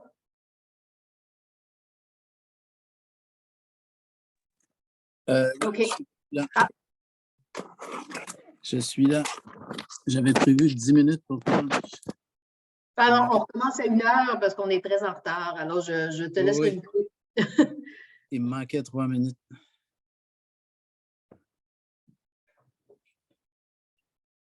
Okay, so thank you for attending and coming back in time. So my name is Jacques Belair from the University of Montreal, as was mentioned at the beginning. So I'll be moderating the last part, which is described in your program. So the first segment is research update from Team 4, Intervention and Control. So in principle, there will be 6 minutes for 6 presentations for a total of 20 minutes. So the first one is Yuping Ji. Yeah, I'm actually gonna have a little preview of our theme first. Okay, okay. Natasha, can you let me share screen? Yes, gonna do that in 1 second. All right, go ahead. Great. Thank you. And again, welcome everybody to our AGM. So this is going to be our theme 4 update. We have all the slides together. So we decided to go a different route than some of the themes. And we have such a diverse group of researchers and the funding is distributed across a lot of people. So we wanted to have a little short update from everybody rather than a sort of comprehensive update from a few. And so just to give a reminder to people, these are the projects and the sort of funded PIs that are going on in this group. And so it's centered on intervention, mitigation, and control. And it's being done through a lot of different avenues. And so each of these representatives from each of these projects are going to give a small update. And I just want to give a quick sense. So we've been a very active research subgroup. Most of us, even up until the fall term, we're just getting started on our projects due to hiring issues and visa issues, et cetera. And so already, though, we have many published and submitted manuscripts across our sub-theme and presentations at local and international seminars and conferences. So we're very excited about the work we're doing. And so we're going to start off with our first short update from Yuping. Hi. I'm Yuping Ji, a postdoc from University of Alberta. I'm the HQP of this core project. Our core project is modeling MPIs to evaluate past policy strategies for effectiveness. The investigators are Hao Wang, James Waterman, Judy Kong, Priya Rams, and Ning Wang. Environmental factors like temperature and humidity affect the transmission of COVID-19, and the COVID-19 virus can survive on environmental surfaces. So we propose a SEIR model with vaccinated compartment and indirect incidence, and explore the effectiveness of MPIs on COVID-19 mitigation under different atmospheric conditions. We choose 2 cities in Canada, Vancouver and Edmonton. These 2 cities have different atmospheric conditions. We collect the daily climate data and daily confirmed cases in these 2 cities. And we first calculate the mortality rate of the virus in these 2 cities respectively. We find the mortality rate of virus in Vancouver is higher than that in Edmonton. And we also explore the effect of temperature and humidity on the best reproduction number R0. We find the high temperature and humidity contribute to the decrease of R0. Using the daily confirmed cases and the mortality rate of the virus, we obtained the transmission rate of in 2 cities respectively. For the MPIs, we focused on the government policies on school and workplace closures. and compare the effectiveness of MPIs under these two cities with different environment conditions. We found that if the virus can persist for a long time on surfaces, the MPIs are less effective. We have finished this paper and then we'll submit this paper. It is a joint work with Judy Kong, Priya Rams, Hao Wang, Ning Wang, and James Watermore. In the future, we will study potential exposures to the virus through animals and how MPIs could impact these exposures. That's all. Thank you for your attention. Great, thank you. And then up next, we have Jane Heffernan. Hi, everyone. So I'm going to speak on a project that we're looking at when we're looking at how virus mutants can be developed and then transmitted between hosts. And so in the top left here, we have a TIV model, which is an in-host model that we use to look at the dynamics of infection in a person or in an animal or in any other type of host. Where we track the virus particles and the healthy cells and the infected cells over time. And using this TIV model, we also generate mutations in the host to see when mutations arise and to see what the population size of the mutants looks like over time as well. So what we have done so far is we have fit this TIV model to actual COVID-19 infection data.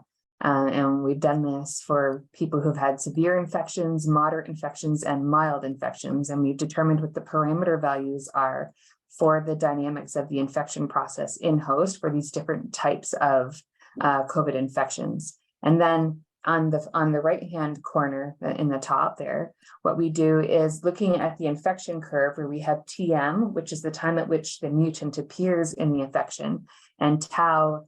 Then we look at all these different times of TMs and different taus, where tau is the time at which the disease transmission happens. And so we have all these different mild, moderate, and severe infections, and we have mutants popping up at certain time TMs. And then using tau, we allow transmission, and we quantify the number of mutants that are in the transmissible quanta to the other host. Then on the bottom left, we then take this information that we get from all of our simulations and our analytical work to look at what the survival probability is of the mutant in terms of when it arose in the person and when it was transmitted. And so depending on TM, you can see on the x-axis here, we have the survival probability of a mutant that arises at time TM for any time tau. And so you can see that, of course, it's maximized when the mutant appears right at the very beginning of infection. But what you can't see is if we plot this in log scale on the y-axis, you'll see a little bit of an increase at the end as well, which is interesting. So it says if a mutant arises very late, it has a slightly preferable survival probability than something that arises just a little tiny bit before it as well. And so what we've done here is we've categorized or we've parameterized this model for COVID. This model is built on a previous study by Dr. Lindy Wall from Western, where she's done a similar thing for influenza. But the idea here is that we can parameterize this in-host model for any type of infection in any type of host, and then determine what its survival probability is of surviving this transmission bottleneck to a new type of host, and then determine what the probability is that this new type of host can actually be infected by that virus as well. And so this is a first building block of looking at zoonotic infections between different types of hosts. So we have currently we have one publication, well, not a publication, we have a manuscript under review where we fit this TIV model to severe infection data, and where our second manuscript is in prep, where we're actually going to look at mild, moderate, and severe infections with these survival probabilities.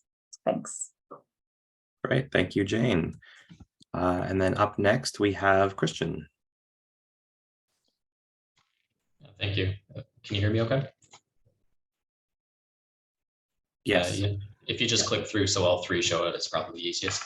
So I just want to talk about three key pillars that me and the group have been working on over the last little while. The key players here are the primary HQP Allison Paredes, and we've also had some help with some senior undergrads during their capstone, Aubrey McLeod, Deepin Callanan, and Denise Biku.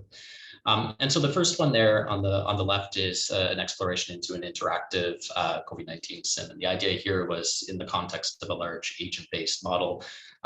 For the purpose of communication, how could you zero in on a single individual in this large agent-based system and follow them throughout the day, or perhaps intervene and change what their schedule will look like? And so they want to go to the grocery store and then to work and then see what happens. Do they get infected or not? And so it's sort of the perspectival view on a single agent through that, just to gain an understanding of how things sort of move throughout the simulation itself. The next major one, number 2 at the bottom, is the simulation framework that we were basing a lot of our stuff on. Seemed to take this idea where the statistics about the different locations for work and residential and so on were pulled from actual data sources, but there was nothing actual geospatially relevant about what was there. It would scatter the dozen hospitals you might have and 24 nursing homes across a grid, and then it would run the simulations based on that. And every simulation would have a different scattering, but of course it doesn't really reflect reality. And so this was a major effort on how we might automatically or semi-automatically ingest the geospatial data from the resources that we have.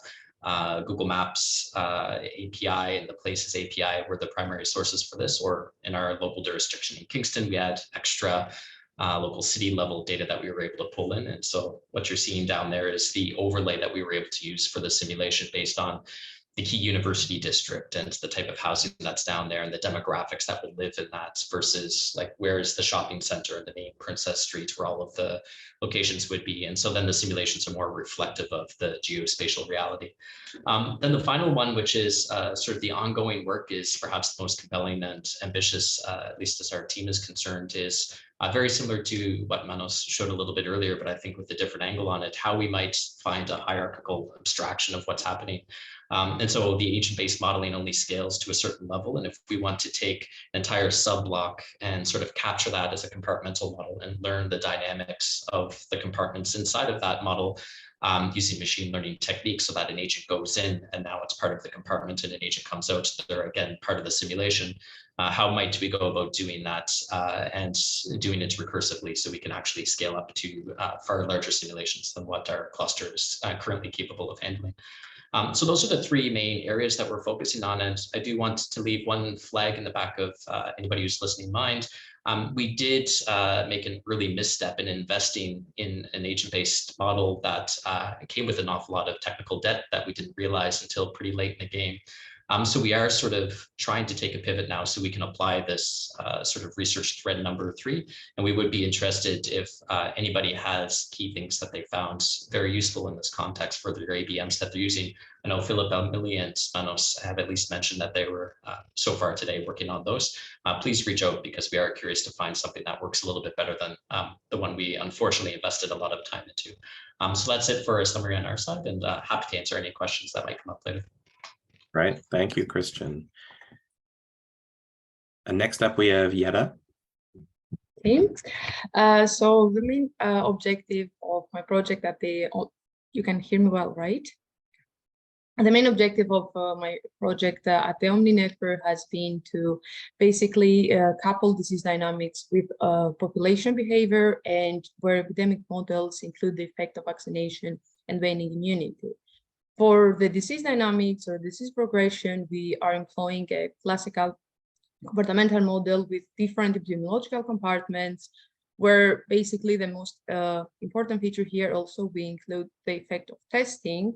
So individuals we have susceptible individuals who can contract the virus, they go then to the exposed compartment, and then pre-symptomatic or symptomatic or asymptomatic. But we also include, as I said, the effect of testing. So that is important because individuals who get tested do not contribute to the disease spread, meaning that they make zero contacts. And then concerning the disease progression, we include the effect of waning immunity. So individuals who have recovered from the virus, but so now they have protection against the virus, but that protection will wane over time. And as I said, though, the main objective of my project has been to incorporate population behavior, and we do that by having different social distancing classes. And we have 3 social distancing classes, which in the 0 social distancing class, individuals behave normally, meaning that there is no reduction in their contacts. But then in the social distancing class 1, individuals reduce their contacts by a factor. And then we have also this 3rd social distancing class in which they fully isolate, meaning they make 0 contacts. And we have the individual during the pandemic, as the disease progressed, the individual go either from less social distancing class or to a more social distancing class, depending on the disease progression. And we also have the effect of vaccination, where we model an imperfect vaccine, where an individual who gets vaccinated, they might gain protection vaccine or not. So if they get vaccinated and they gain protection from the vaccine, then they go to the calligraphic SV. And if they do not get protection from the vaccine, then they go to the calligraphic SW. So that means that even though they get vaccinated, they still have the same chance of getting the virus as an unvaccinated individual. And in this, for the vaccination, we have 2 different types of immunities.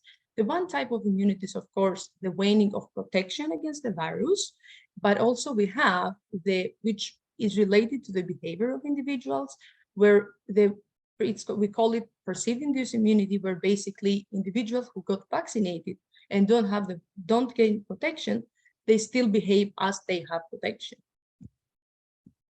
Thanks. Next slide. Thank you.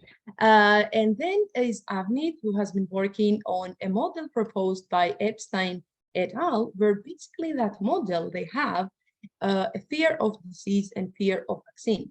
And that the acquisition of fear and the spread is modeled as a disease spread. And there are 2 mechanisms to acquire fear of vaccine.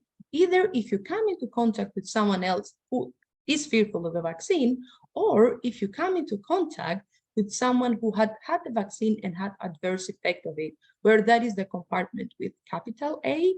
And then similarly, the mechanism to obtain fear of the disease is similar, where you might then start being fearful of the disease if you come into contact with someone who is afraid of the disease, or if you come into contact with someone who has had the virus. And then this fear decays either from naturally from without any external exposure, or it might decay if you come into contact, for example, if you are fearful of the vaccine. If you come into contact with someone who recovers from adverse effects, then you will stop being afraid of getting the vaccine. Or if you are, for example, fearful of the disease, if you come to contact with someone who recovered, then you will start being fearful of the disease. And then all the susceptible classes, though, if they might get infected and they go to the infectious compartment, and then after the infectious period, they recover. And also they also model vaccination, but they assume that only individuals who are afraid of the disease get the vaccine, and then they either might have adverse effects from the vaccine, but they will recover after some time. Great, thank you, Yetta. And then up next is Susan. Hello, my name is Susan. Generally speaking, actually, in this project, we have looked at how immunodiversity can impact the disease transmission rate with pharmaceutical and non-pharmaceutical interventions. So we employed a within host model with interferon 1 response as a innate immune response, and then we generated virtual cohort of 200 patients, and we looked at the host pathogen dynamics for each patient separately. And then we observed there is a linear relation in between interferon 1 and SARS-CoV-2 viral load for each patient separately, that you can see in the on the figure in the bottom. And then we started the between host model. So we actually investigated a epidemic SARE model.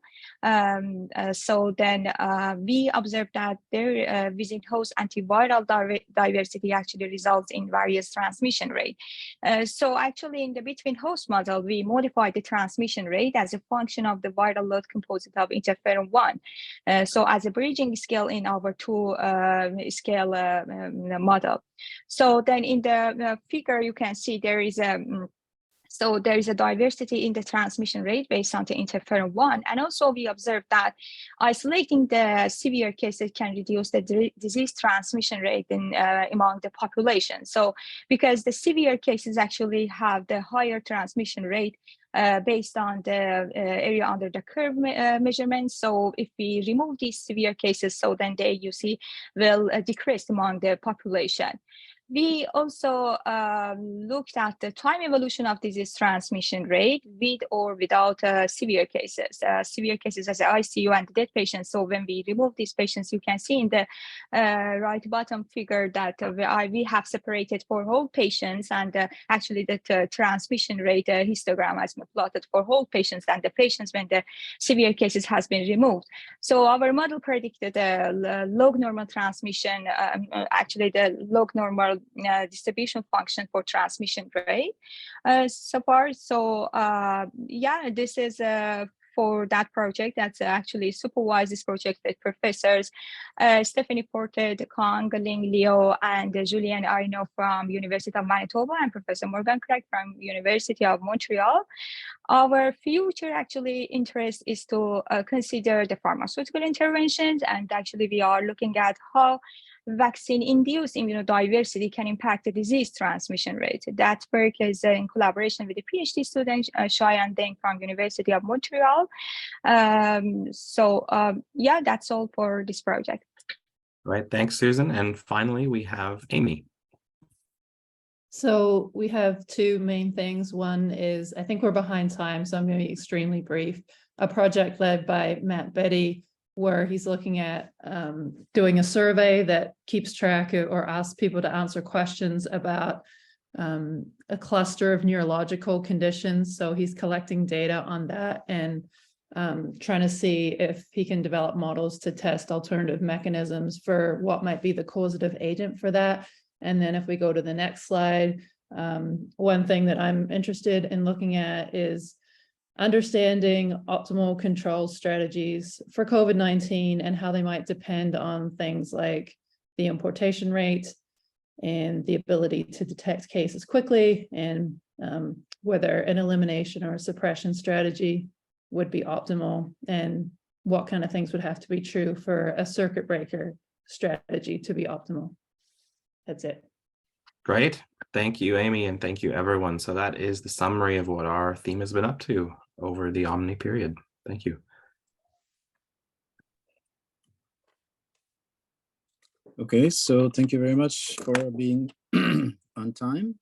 I think in the interest of the same time, we will postpone the question, the Q&A, the question period at the very end. Item 14 on the agenda, so the general question and answers. And we would then move to the HQP training updates and what's to come. And this is for Jane again.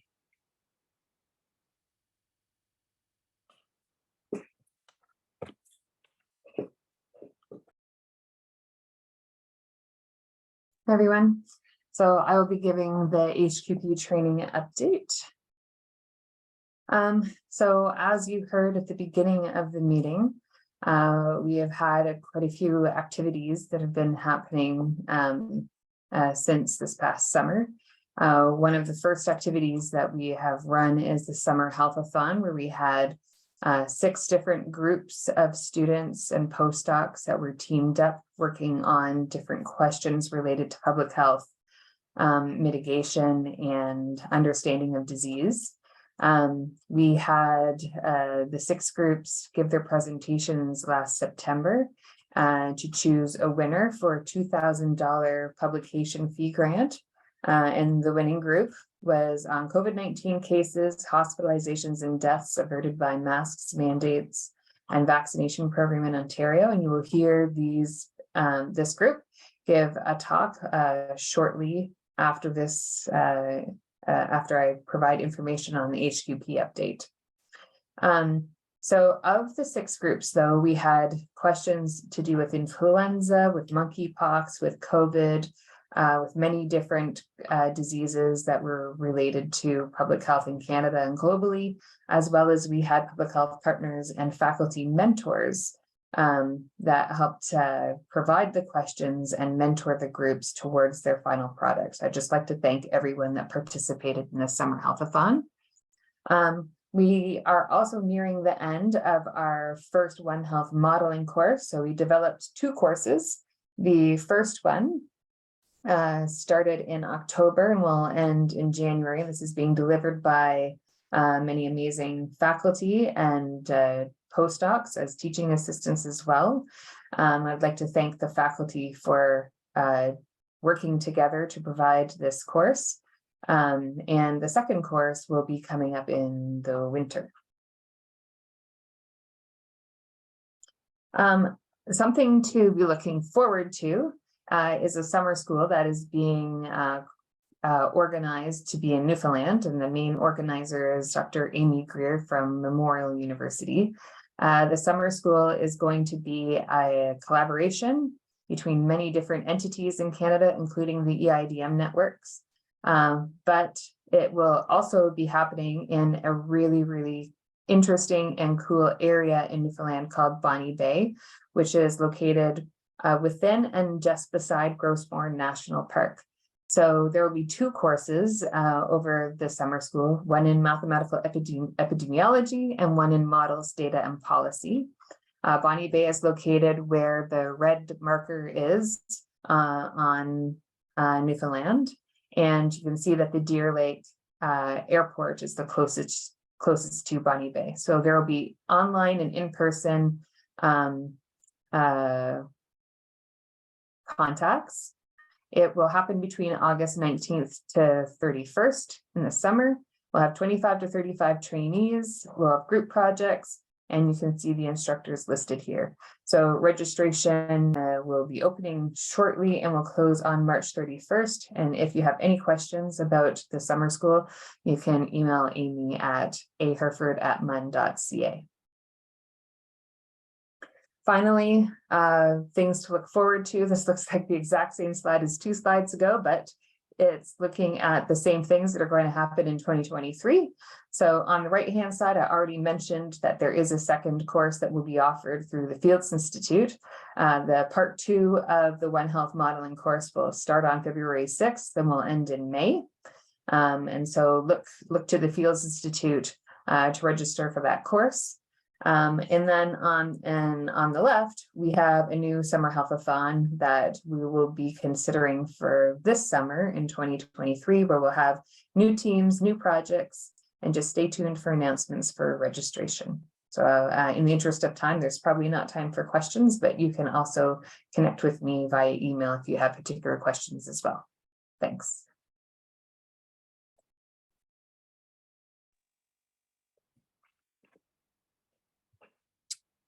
Thank you, Jane. So as she mentioned, if there are questions, you may contact the lists of sites, or we may have time at the very end of the meeting. So as was promised in the previous presentation, we now are going to have the Healthathon winning group presentation for the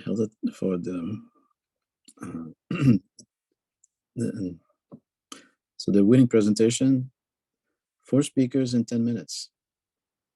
So maybe is Pei the first one? Thank you. Yeah, I will share the screen.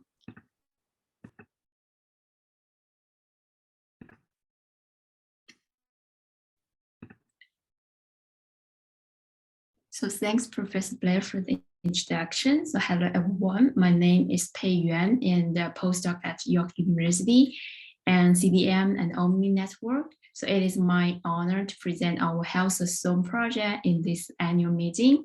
And the topic is COVID-19 cases, hospitalization and deaths averted by mask mandate and vaccination program in Ontario. And this is a joint work with Yeta, Ayush, and Zahara on the supervision of Professor Stacy Smith. So here I want to thank OMNI for the great opportunity which provide us with the research opportunity to work on real-world EIDM questions, collaborating with our teammates. And it is a very interesting experience. And I also want to thank my teammates and the guidance of the Professor Stacy Smith. And based on the data of as August 26, 2022, Ontario reports the most cases in Canada, accounting for 34% of the whole country. And that's why we picked this area as our study object. And here we present the daily new cases in Ontario in the early of the COVID pandemic. On May 12, 2020, the mask mandate was issued in Ontario. And after that, we can see that the daily number of the new cases decreased a lot because before the second wave started. And we also observed the same trend of the case decreasing after the vaccination program started on December 16, 2020. Here, this figure shows the change of the vaccination coverage over time in Ontario. So as of March 31st, 2021, the one-dose coverage is around 13%. And this number increased to 57 after 2 months. And the vaccination coverage increased much slower than that. And in this project, we are curious about how many cases and deaths were averted given the public health mitigation program. Here we are saying for the mask mandate and the vaccination program. Over the early courses of the pandemic in Ontario, here we use the data from March 1st, 2020 to May 31st, 2021 in Ontario and conduct the contact factor scenarios analysis and simulate the daily new cases, including the asymptomatic and the symptomatic, and hospitalizations and deaths in different age groups. To do that, we employ the susceptible, exposed, infected, recover model with the extensions. And this is a short-term. Here, we ignore the natural deaths, births, and the immigration. And the left-hand side, this figure presents our model flowchart. So the successful individuals becomes infected after encountering infection individuals, then move to the exposed compartment. And after an incubation period, individual either becomes asymptomatic or symptomatic infections. And then this period is followed by the infectious stage and then recover. So the proportion of the symptomatic infections may go to the hospital or recover, and also proportion of the hospitalized individuals may die or recover. And for the vaccinated individuals may become infected and move to the vaccinated and the exposed compartment. So our model is age structure, and we consider 3 age groups, 0 to 19, 20 to 59, and the 60 plus. And the susceptibility is different among these 3 different age groups, and the proportion of the hospitalization and death rate are vary in these different age groups. And we included the mask mandate in the model, and it is represented by the product of the efficacy of the mask and the compliance of the mask mandate. Also, we include the vaccination by considering it can reduce the susceptibility of the vaccinated individuals.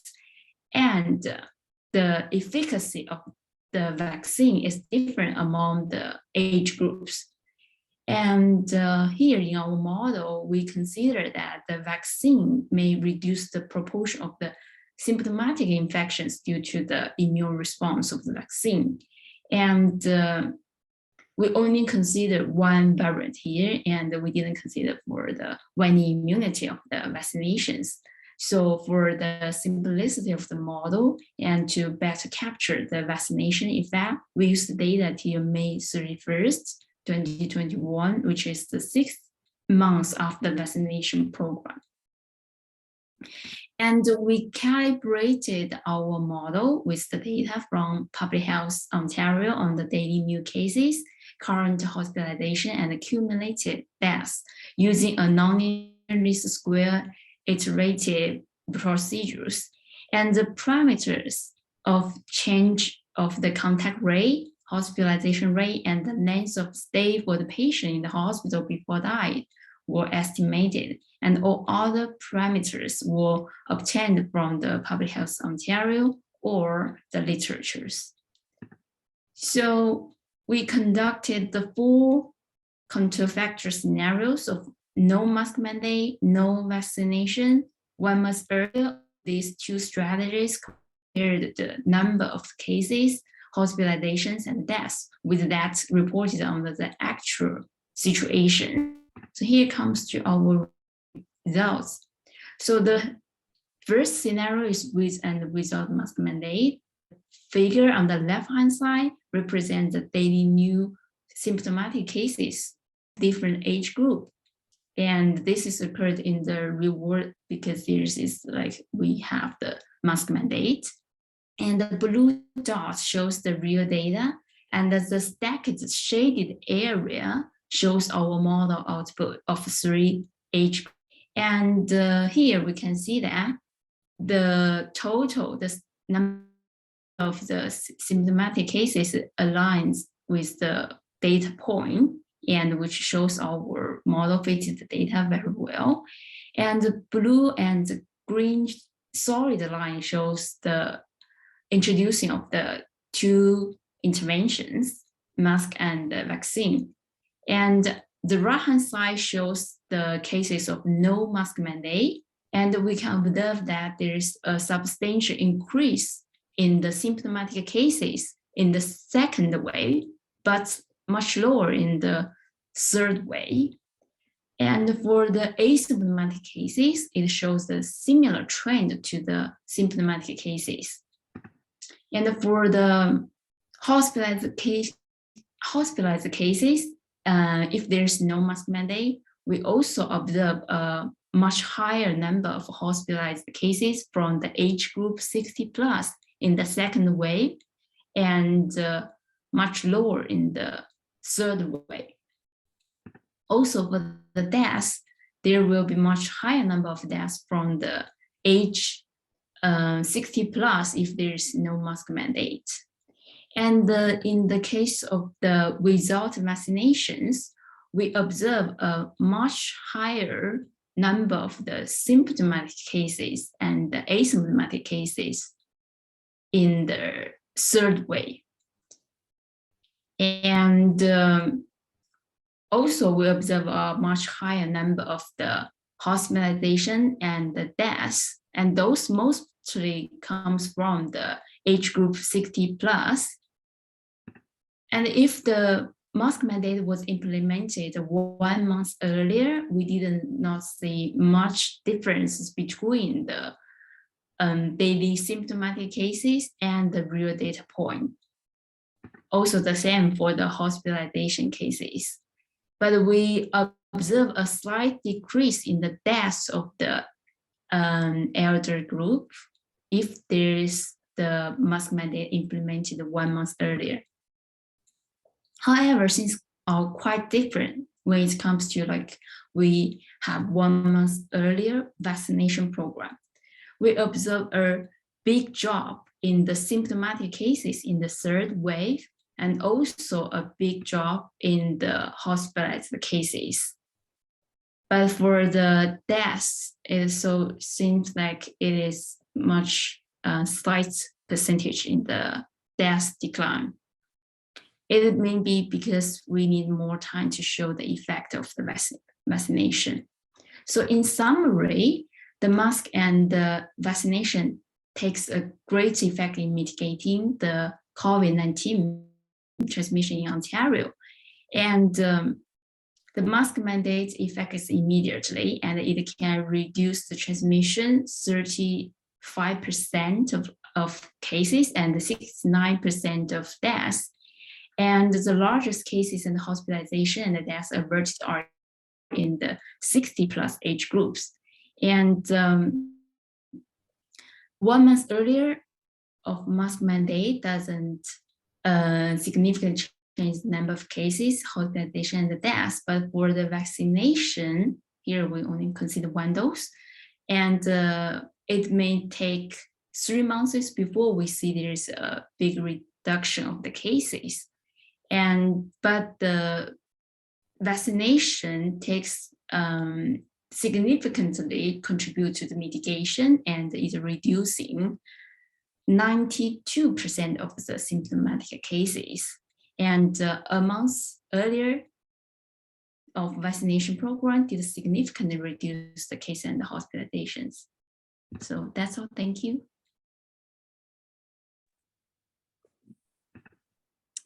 Thank you very much, Bei. Quite interesting. And thank you for staying on time.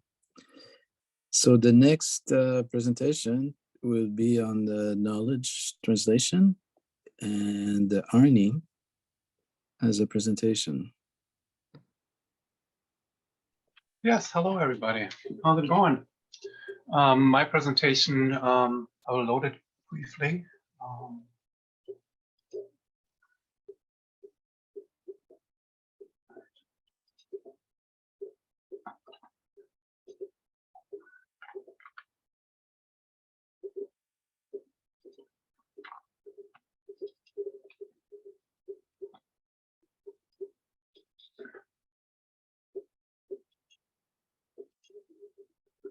Okay, I'm assuming you can all see it now.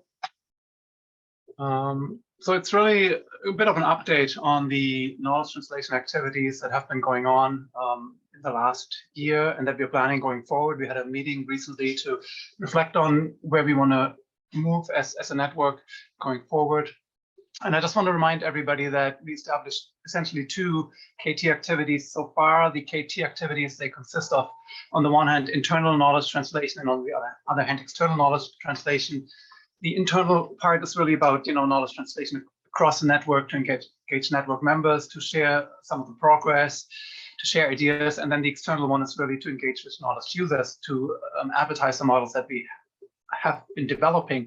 And so in terms of KT, on the internal front, we established what's called the Super Spreader Seminar Series, which is really meant to bring the HQPs together to provide a avenue for thought exchange for the HQPs and also for others in that network to engage with what's happening on the HQP front. The Super Spreader Seminar Series, we will continue to run it in the next year as well. There will be regular presentations by HQPs involved in the network. And then we also established the Distinguished Lecture Series. We had, I believe, 2 lectures so far and planning many more to come. The point of the Distinguished Lecture Series was really to be kind of a high-profile event to invite internationally or nationally recognized modelers to provide input into the network, to provide food for thought, and really champion some of the ideas eventually that the network is developing as well. And so the Distinguished Lecture Series will also keep running in the next year. And so both events will be regularly scheduled. Looking forward, we want to continue with the DLS and the SSSS on a regular basis, but we want to add another element now because we thought that it would be important to facilitate a bit more thought exchange across the network and to get people engaged across the themes a little bit more.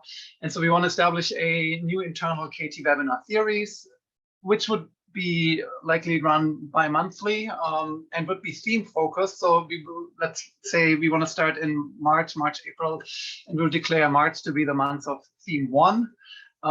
And so within that month, then we would have either 1 or 2 events. We haven't decided that yet, but definitely 1 event where it would be kind of like a scientific meeting where we share the progress of that theme where there's room for engagement, to provide feedback on what's happening, kind of like a bit of a workshop in a sense. And this is supposed to facilitate not just opportunity for the theme itself to reflect on where they're at, but also to engage others. I think the key is really to engage others across the network a bit more. And so we want to run these on a regular basis. And the second element, so one is kind of a scientific element. The second element of these will be, what's the KT value of what you're doing? So starting to reflect really on what's the value to external knowledge users of what you're doing. How can these research findings inform new models, or how can the data that we generate inform new ways of thinking about infectious diseases, new ways of modeling infectious diseases? And so we're thinking in preparation for the external KT series, it would be really important for everybody to kind of reflect a little bit on the KT contributions that they will make, not just the scientific contributions. And to do so, we will be encouraging people to develop a one-page KT sheet eventually, where they kind of highlight what is the product that they actually have developed, how can this product be used, is it a new model, is it like access to data portal, and how can it be used by practitioners, by knowledge users in the process of dealing with infectious disease threats. And then finally, we want to start an external KT series where we will, the point of this would be to engage high-level knowledge users directly, to promote whatever models we have developed, whatever tools we have developed, so that these then can be used by external knowledge users. And we plan to really piggyback on existing high-level seminar series here, such as the P-Actually series or the Chi-High series. Of course, there's also various mathematics institutes have important series as well, including the Fields Institute. So we're going to be seeking synergies and collaborations there to really ensure that we reach the right type of audience and to not duplicate some of the efforts that are already underway. And I think I'll leave it at that for now. And we are happy to receive any feedback or questions or comments about the KT file. And I want to highlight that Jacques, of course, Jacques Valère is also, fronting the KT. And was involved in kind of, thinking about what needs to happen next, as well as Wiping and others. Thanks. Thank you, Arnie. So in fact, we are almost back on track time-wise. So at the moment, the next item is question and answers. So the Q&A, I think, for anyone who's presented and who is still here. And I don't have all the ends. Any questions? Yeah, I mean, I might have a question for the Helpathon award winners. I'm wondering to what extent I'm thinking about modeling, how modeling is usually particularly useful when you don't have real world data already, for example, on the effectiveness of masks. But of course, now we do have real world data in terms of clinical trials and other types of, experiences in terms of the pandemic, actually observational data we can now generate. So what's the value of modeling, once we are past the pandemic now in terms of understanding impact of certain types of policies? Wouldn't it be more useful to now actually look at the observational data, because modeling itself is based on assumptions, of course, and if it changes the assumption, the outcomes are different. And so to what extent can other types of data sets now contribute to, what the modelers are doing as kind of like it's almost like triangulation,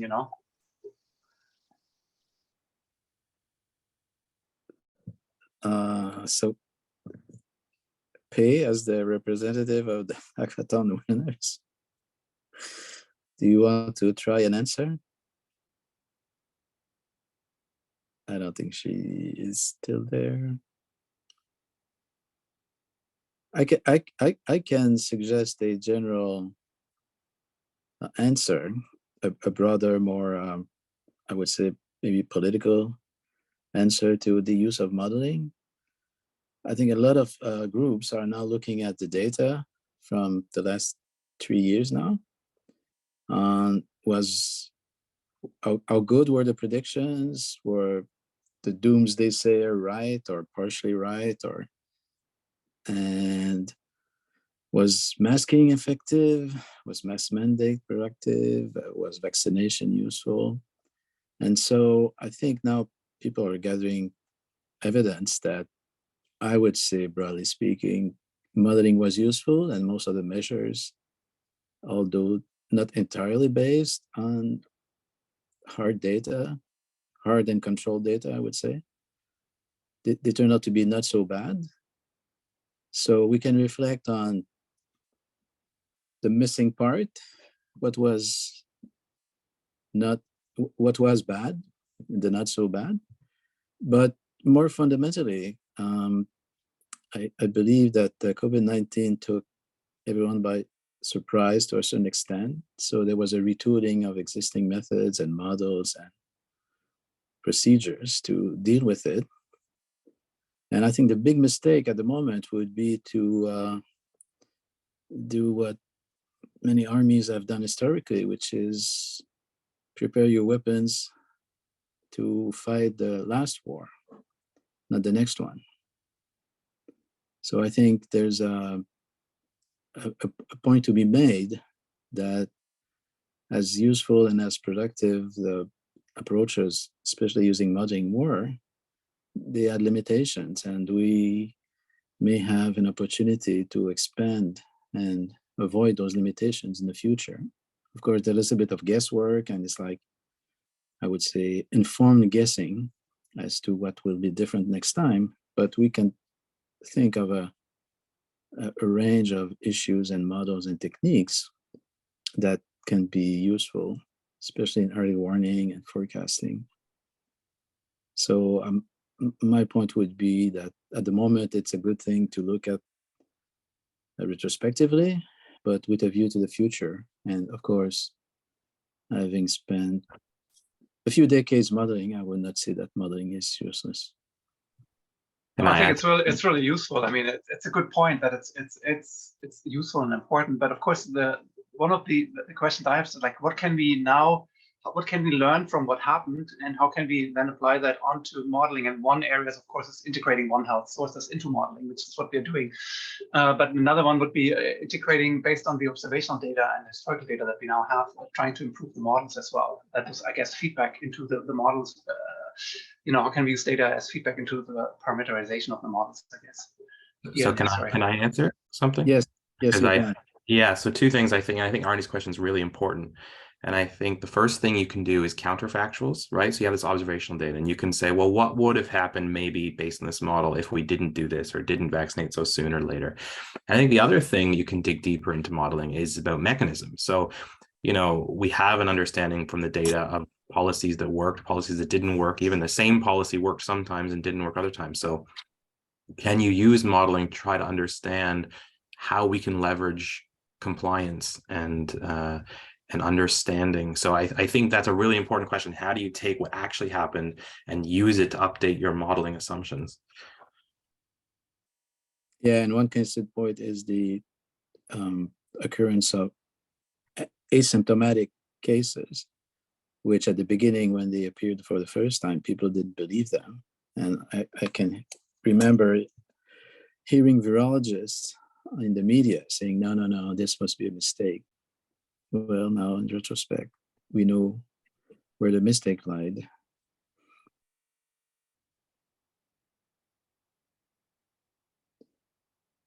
Any other questions, comments? Mark. Hi. Yeah, very interesting discussion. I enjoyed your recent points. And I just also wanted to add to it and say that sometimes with modeling, even modeling results that may seem self-evident, when they're translated to the applications field, public health, and so forth, models can also provide support for decision making by making things precise and clarifying them. And I think the more cases we have like that, the more we kind of empower people in public health to make science evidence-based decisions.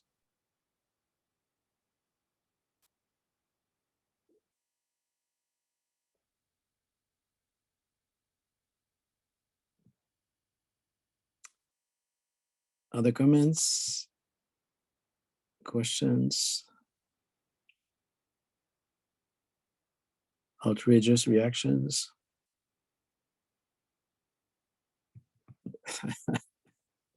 Historically, this is not the network for outreach.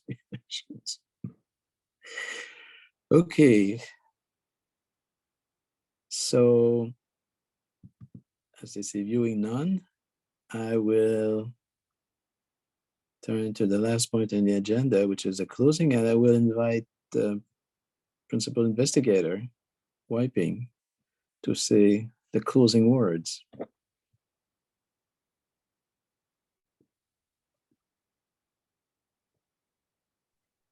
Okay. Thanks, Jack. Thank you all for this I think, very successful annual meeting. Again, on behalf of the leadership team, we thank you all for participating in the annual meeting today. Thank you all the speakers showcased our great achievements of the network so far. Thanks, Elaine and Jack, for splendid moderating of the meeting. So the 2023 New Year is coming. I wish you all a wonderful holiday season. Merry Christmas, Joyeux Noël, and Bonne Année. We wish you a fruitful and happy New Year of 2023. Please stay well and safe. We are looking forward to achieving more. See you all in next New Year. Yeah, in New Year. Thank you.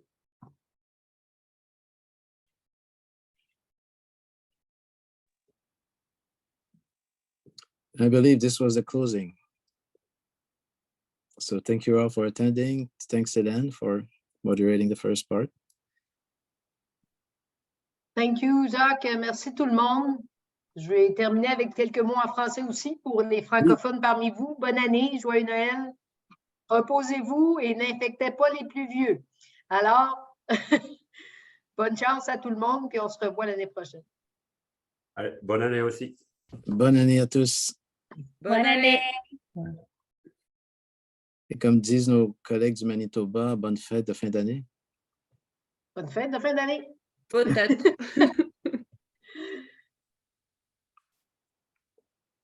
All right.